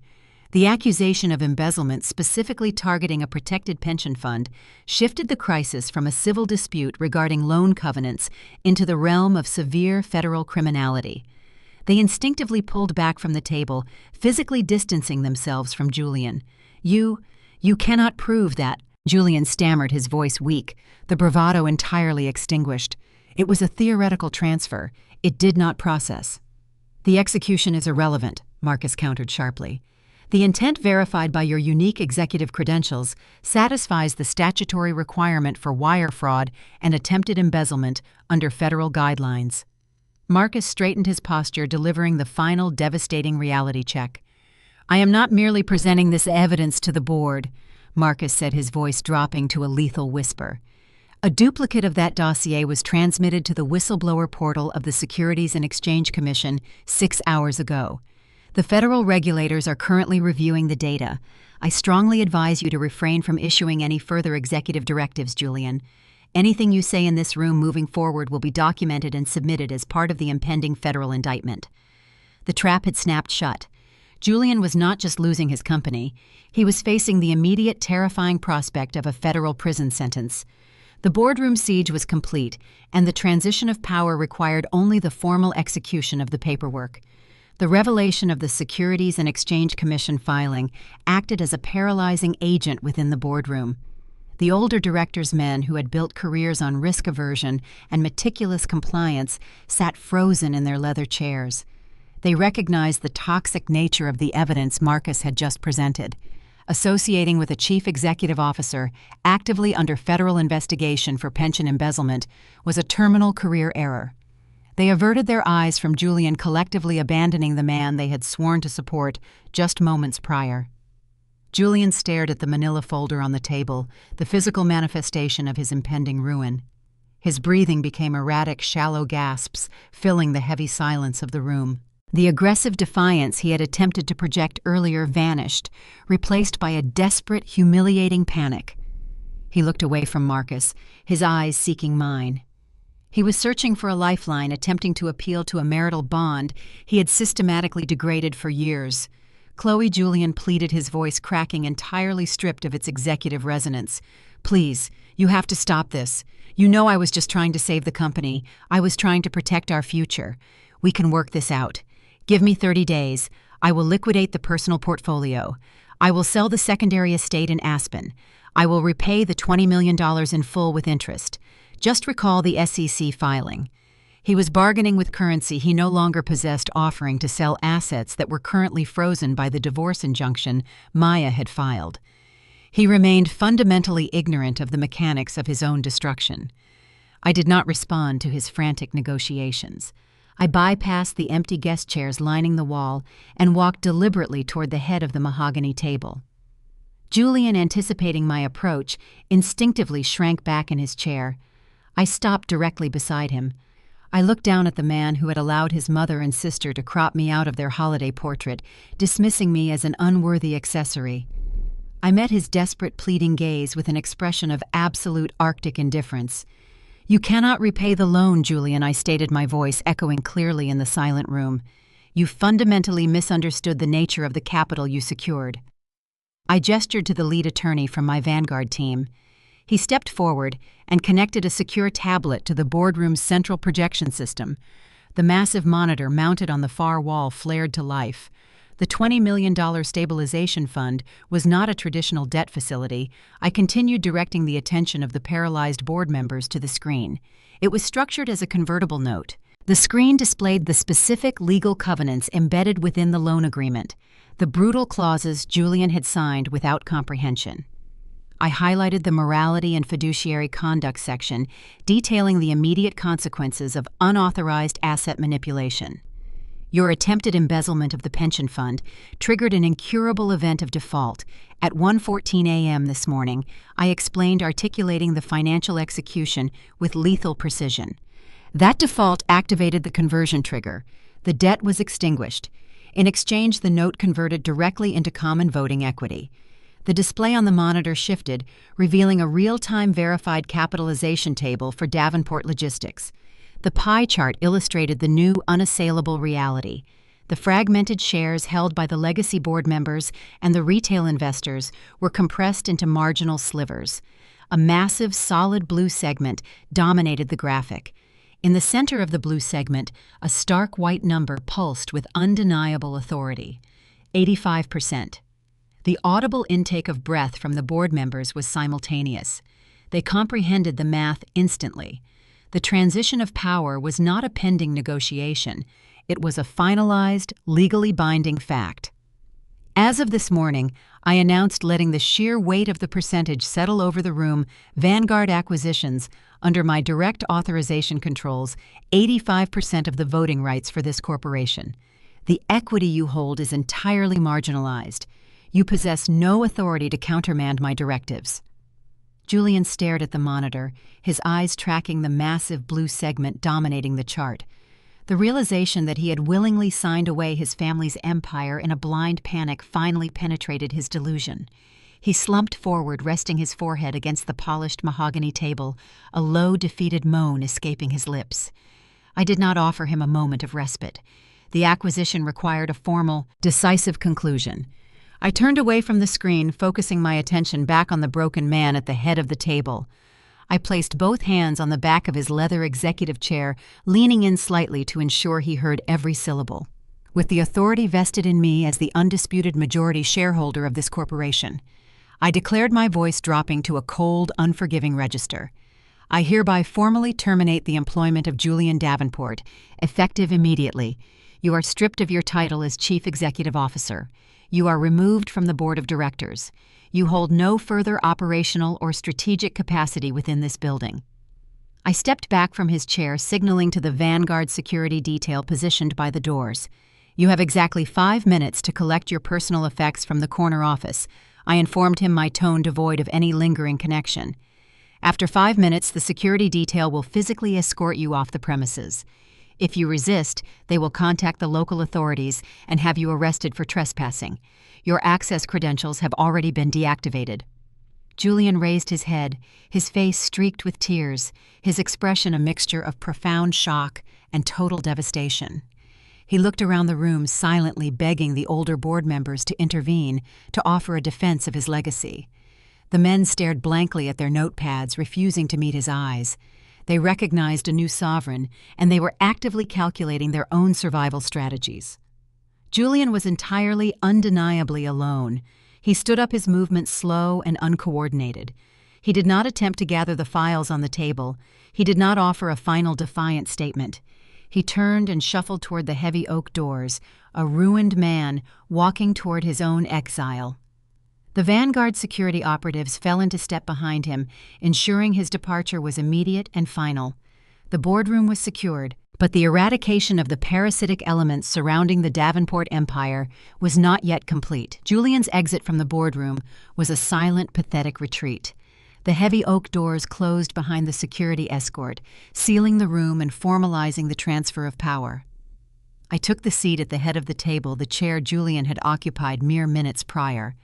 The remaining board members watched me with a cautious, terrified deference. They were waiting for their own termination notices, understanding that their loyalty to the previous regime rendered them obsolete in the new structure. Before I could initiate the dissolution of the Legacy Board, a sudden violent commotion erupted in the executive corridor outside.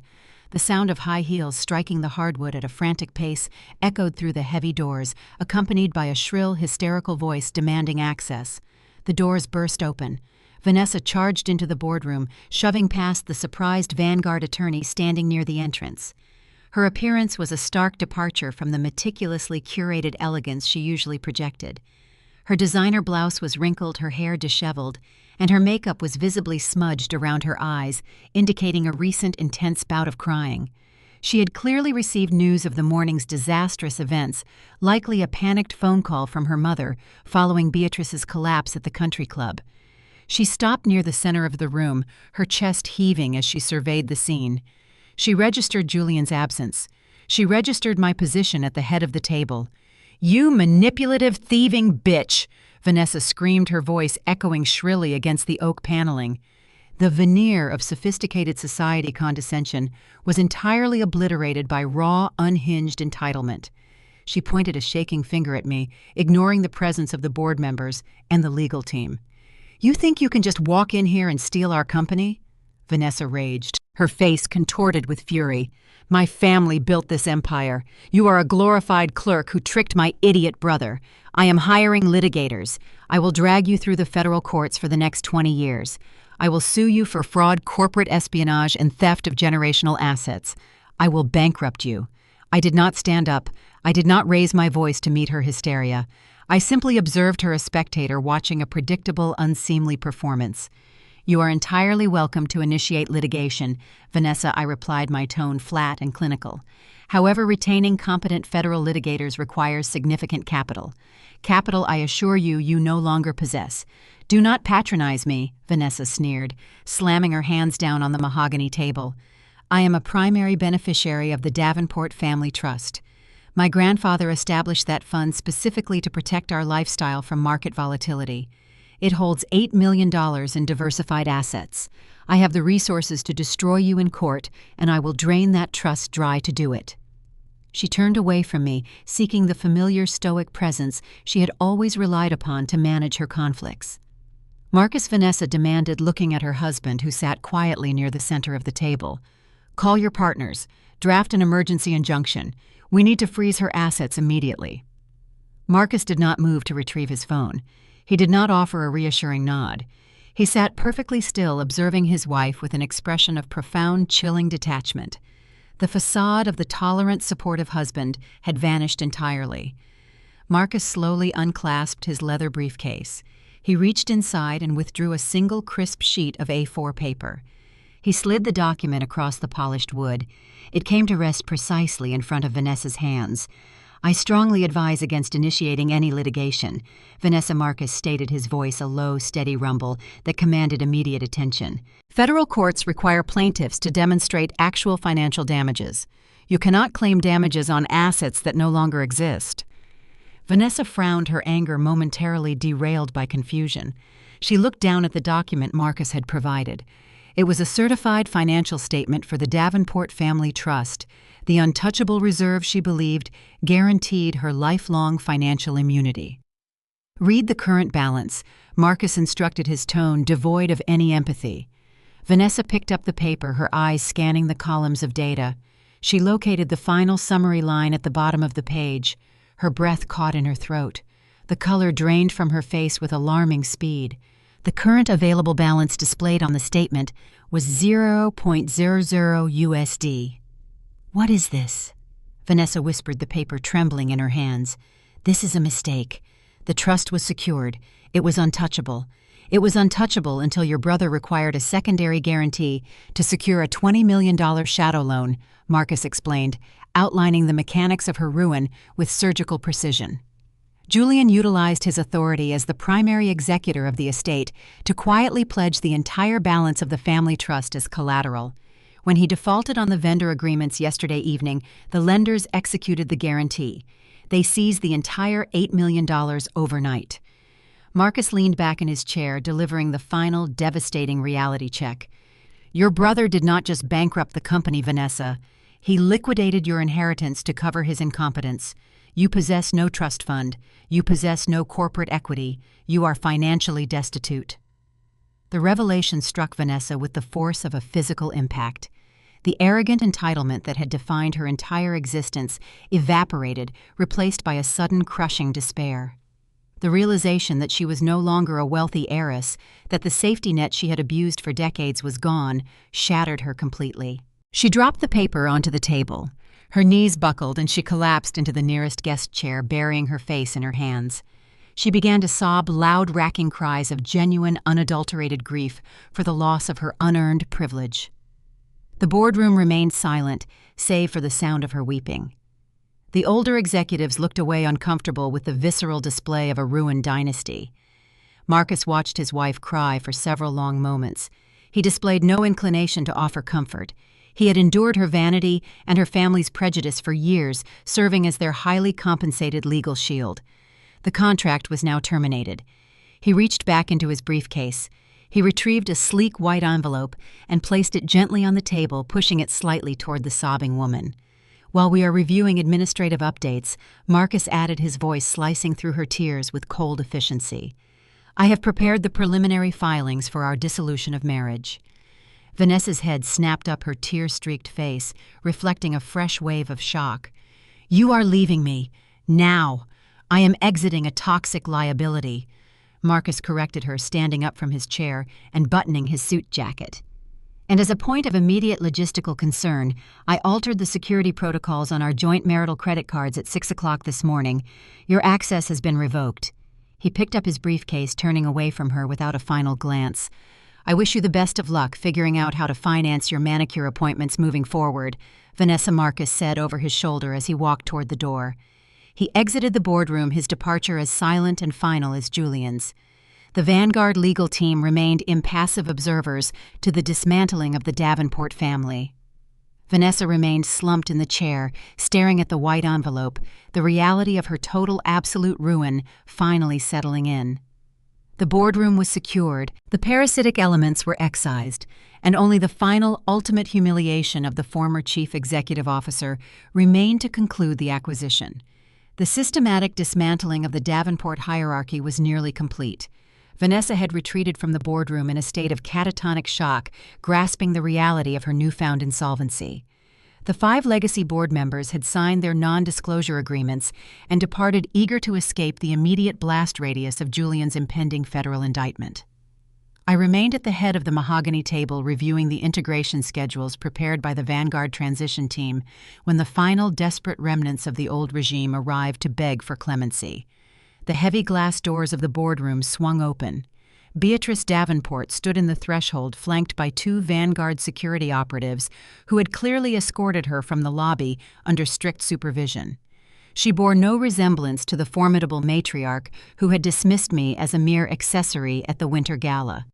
The panic attack at the country club had visibly aged her.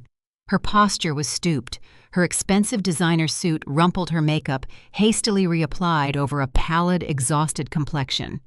She looked like a woman who had survived a shipwreck, only to realize the island she washed up on was barren. Behind her, shuffling into the room with a defeated, vacant stare, was Julian. He had been intercepted by my legal team before he could leave the building and instructed to remain for a final administrative review. He looked remarkably small, stripped of the unearned authority that had defined his entire life. "Chloe." Beatrice's voice was a strained, desperate rasp. She bypassed the empty chairs and hurried toward the head of the table. She clutched a small leather-bound photo album to her chest, like a protective talisman. I did not stand up to greet her. I gestured for the security operatives to wait by the doors, signaling that the intrusion was permitted but strictly monitored. "You should be resting, Beatrice," I observed, my tone clinical. "I was informed the paramedics advised a hospital evaluation following your incident at the country club." "I do not need a hospital," Beatrice insisted, her hands trembling as she placed the photo album on the polished wood. "I need to speak with my daughter-in-law. I need to appeal to your sense of family." She opened the album, her fingers fumbling with the thick pages. She pushed the book toward me. It displayed carefully curated staged photographs of the Davenport family over the decades. Holidays and Aspen summer retreats in the Hamptons, the polished facade of generational wealth. "Look at these." Chloe Beatrice pleaded, tears welling in her eyes, a calculated display of maternal vulnerability. "This is 100 years of history, a legacy built by my husband's grandfather. You cannot simply erase it with a financial maneuver. You are part of this family. We can find a way to restructure the debt. We can offer you a prominent seat on the board. We can share the control." I looked at the photographs, feeling the same cold detachment I experienced analyzing a failing corporate ledger. "You misunderstand the situation, Beatrice," I stated, pushing the album back toward her. "You are negotiating from a position of authority that no longer exists. I do not require a seat on the board. I dissolved the board 10 minutes ago. I do not share control. I own 85% of the voting equity. The legacy you are attempting to protect was leveraged and lost by your son." Beatrice slumped, resting her hands on the table for support. She turned her desperate gaze toward Julian, silently urging him to intervene, to deploy his supposed executive charisma to salvage their ruin. Julian remained silent. He stared at his hands entirely broken by the revelation of his imminent federal indictment. I opened the manila folder resting in front of me. I extracted a single, crisp legal document and slid it across the table toward Julian. "This is a formal equity relinquishment agreement," I explained, my voice devoid of any negotiation. "It legally transfers the remaining 15% of the minority shares currently held by the Davenport family directly to Vanguard Acquisitions." Julian stared at the document, a flicker of residual arrogance fighting through his despair. "You already hold the majority," he muttered, his voice weak. "Why do you need the minority shares? You have won. You took the company." "I require the minority shares to execute a seamless transition," I replied smoothly. "Vanguard does not tolerate lingering liabilities or dissenting voices on the capitalization table. We require absolute ownership to restructure the assets efficiently." I reached into my pocket and retrieved a crumpled $1 bill. I tossed it onto the table. It landed precisely on top of the signature line of the legal document. "I am offering to purchase your remaining equity for the nominal sum of $1, I announced. Julian's head snapped up, a flash of genuine outraged disbelief breaking through his apathy. $1, he choked out the words. We still hold 15% of a multinational logistics firm.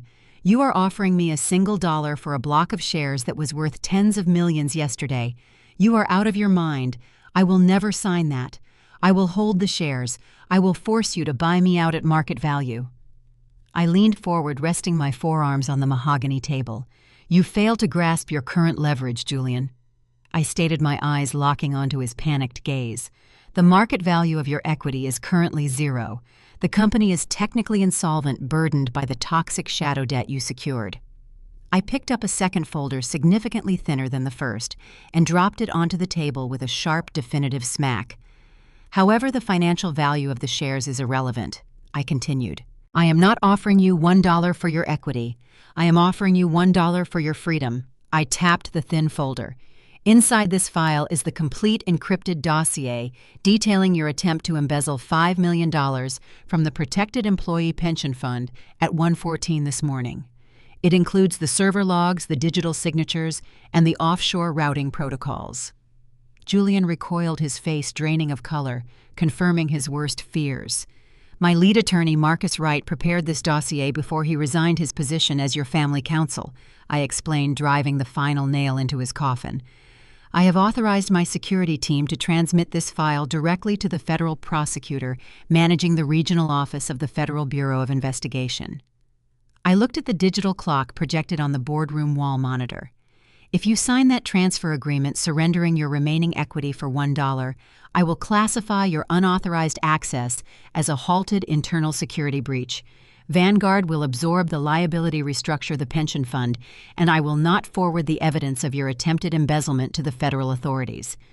I pointed to the crumpled bill resting on the signature line. You are not selling me your company, Julian.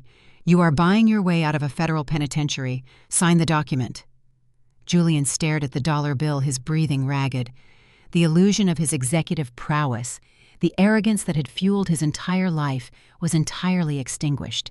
He was a man facing the absolute certainty of a prison sentence, offered a humiliating, devastating escape route by the woman he had treated as a disposable asset. Beatrice watched her son, her hands covering her mouth, silent tears streaming down her face. She recognized the trap. She knew he had to sign. With a trembling hand, Julian reached for the pen resting in the center console. He did not read the dense legal language outlining his total surrender. He hastily scrawled his signature across the document, the ink jagged and uneven, the frantic strokes of a man signing away his identity to save his life. He pushed the paper back toward me, tears falling from his eyes, staining the crisp white page. I picked up the document, verified the signature, and placed it securely within my leather portfolio. The acquisition was officially legally absolute. Vanguard Acquisitions now owned 100% of Davenport Logistics. I looked at the weeping man and the shattered matriarch.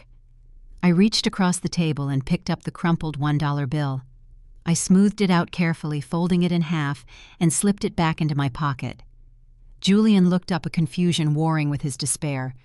I am sorry, Julian, I said, my voice dropping to a lethal Arctic whisper. I reconsidered the terms of the transaction. You can retain your worthless minority equity. It will look excellent on your financial disclosure forms during the upcoming federal trial. I stood up, signaling to the security detail to begin the extraction. I prefer the optics of watching you face a jury.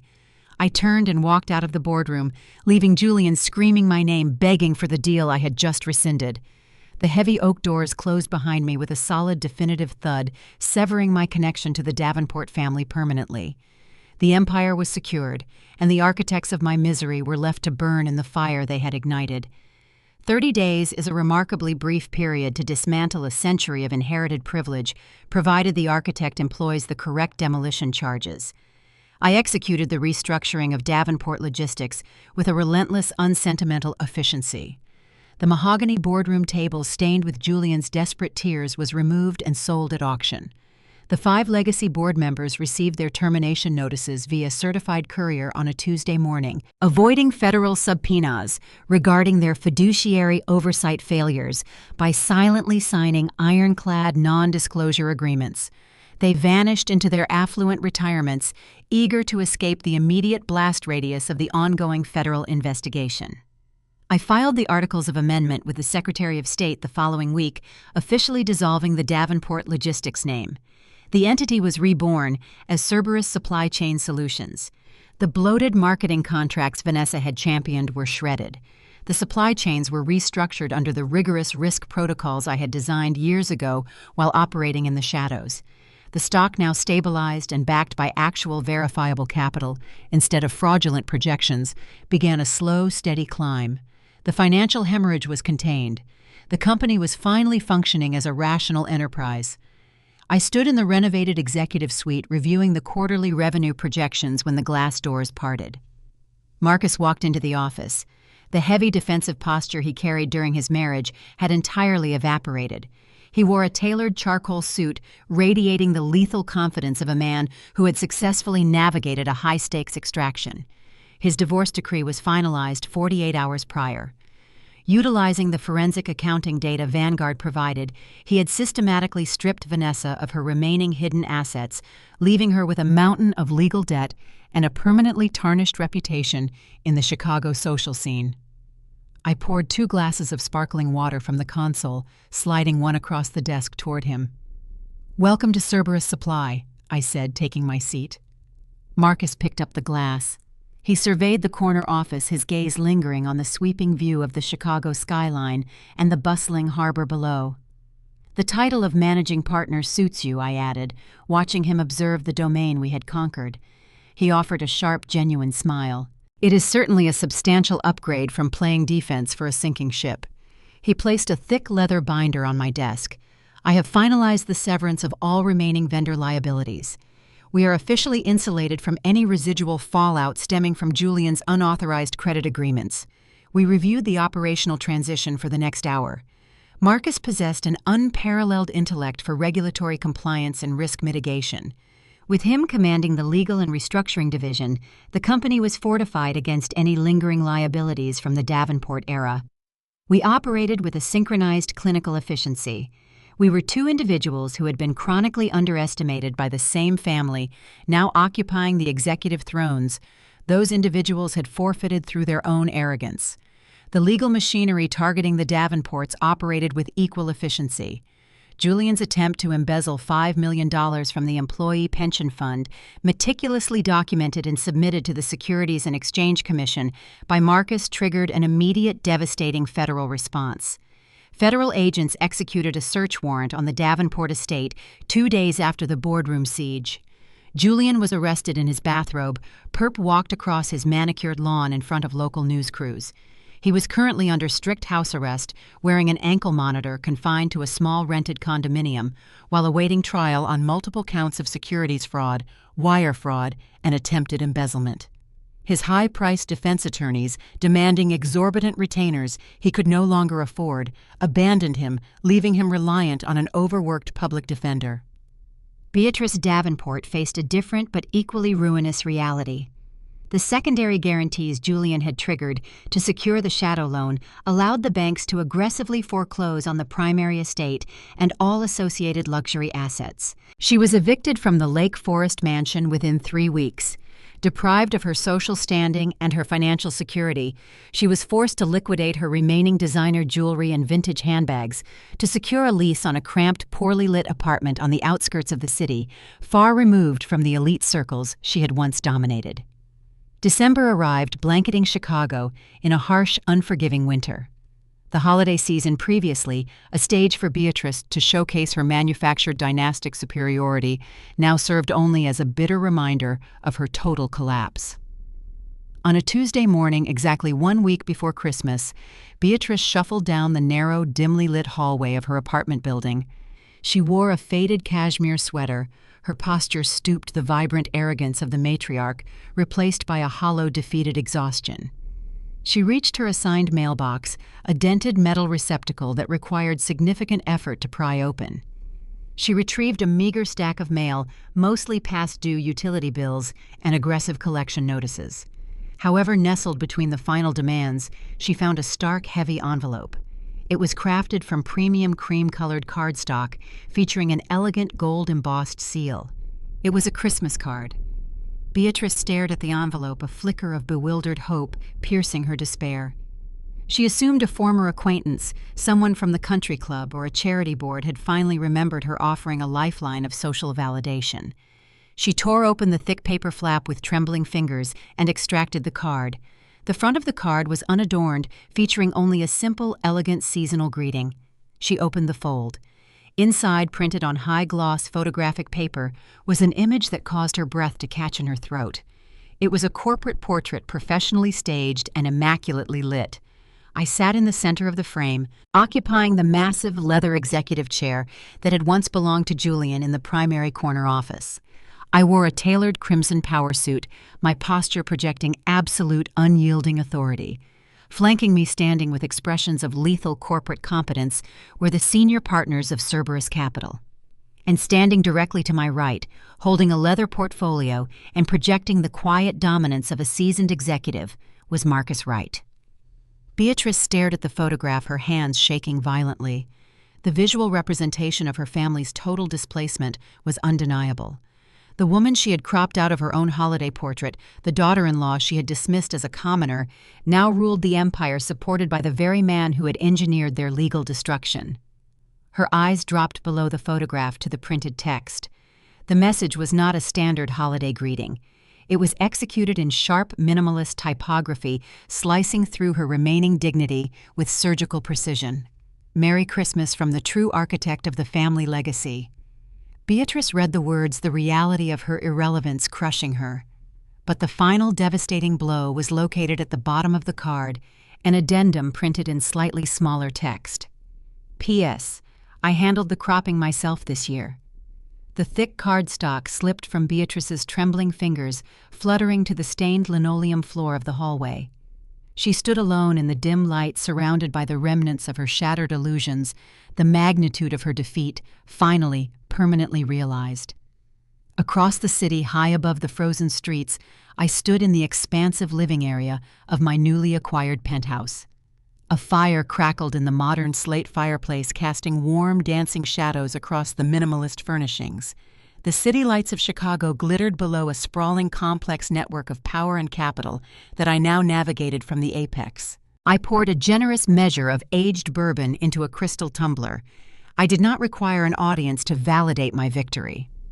The silence of the penthouse was the only applause I needed. I raised the glass toward the window, offering a silent toast to the ruthless, unforgiving mechanics of corporate survival and to the absolute, unyielding freedom of holding the winning hand. The ice in my glass shifts a sharp clink against crystal. Looking out over the illuminated Chicago skyline, I recognize that the true reward of a hostile takeover is not the mere accumulation of corporate assets. It is the profound, pristine silence that follows the eradication of toxic noise. For years, I absorbed the subtle indignities and the overt exclusions engineered by a family that confused inherited privilege with actual merit. Today, they are a cautionary footnote in a restructuring file. Colleagues in the acquisition sector frequently ask how I dismantled a century-old dynasty with such clinical detachment. I do not view it as a personal vendetta. I view it as an inevitable market correction. If you ever find yourself navigating a similar ecosystem of unearned arrogance, memorize these 3 principles. First, pedigree is an illusion, and inherited wealth is a fatal vulnerability if it is guarded by incompetence. The Davenports believed their surname granted them immunity from the rules of basic finance and human decency. They failed to realize that when you inherit a fortress without understanding how the stones were laid, you remain blind to the structural fractures. Bloodlines do not pay dividends. Competence does. Second, weaponize your own invisibility. The greatest tactical advantage you will ever possess is being chronically underestimated. Beatrice and Vanessa spent their energy pushing me to the margins, meticulously cropping me out of photographs to preserve their manufactured aesthetic. By removing me from their focal point, they ceased monitoring my actions. Do not waste your breath, demanding validation from individuals who lack the capacity to measure your true worth. Let them dismiss you. Operate in the shadows. Audit the ledgers, acquire the leverage, and wait until the exit doors are securely locked before you reveal your hand. Third, treat loyalty as a bilateral contract subject to immediate termination upon breach. Society often demands infinite patience for the transgressions of relatives or in-laws. The corporate world teaches a healthier protocol. When individuals demonstrate that they view your dignity as collateral damage for their own comfort, the negotiation phase ends. You do not attempt to reform a parasite, you execute the default clause and sever the host. The bourbon warms my throat, a steady grounding heat. The corporate ledgers are clean, the personal liabilities are liquidated. The narrative now belongs to the architect, not the heirs who squandered the blueprint. I did not just survive their exclusion, I monetized their arrogance. If you have ever sat quietly at a gathering smiling through thinly veiled insults while drafting the blueprints for your own undeniable independence, drop a comment below and share your turning point. Subscribe to Hazel Tells Stories for more narratives about setting ironclad boundaries, outsmarting the architects of your pain, and claiming the throne they refuse to offer you.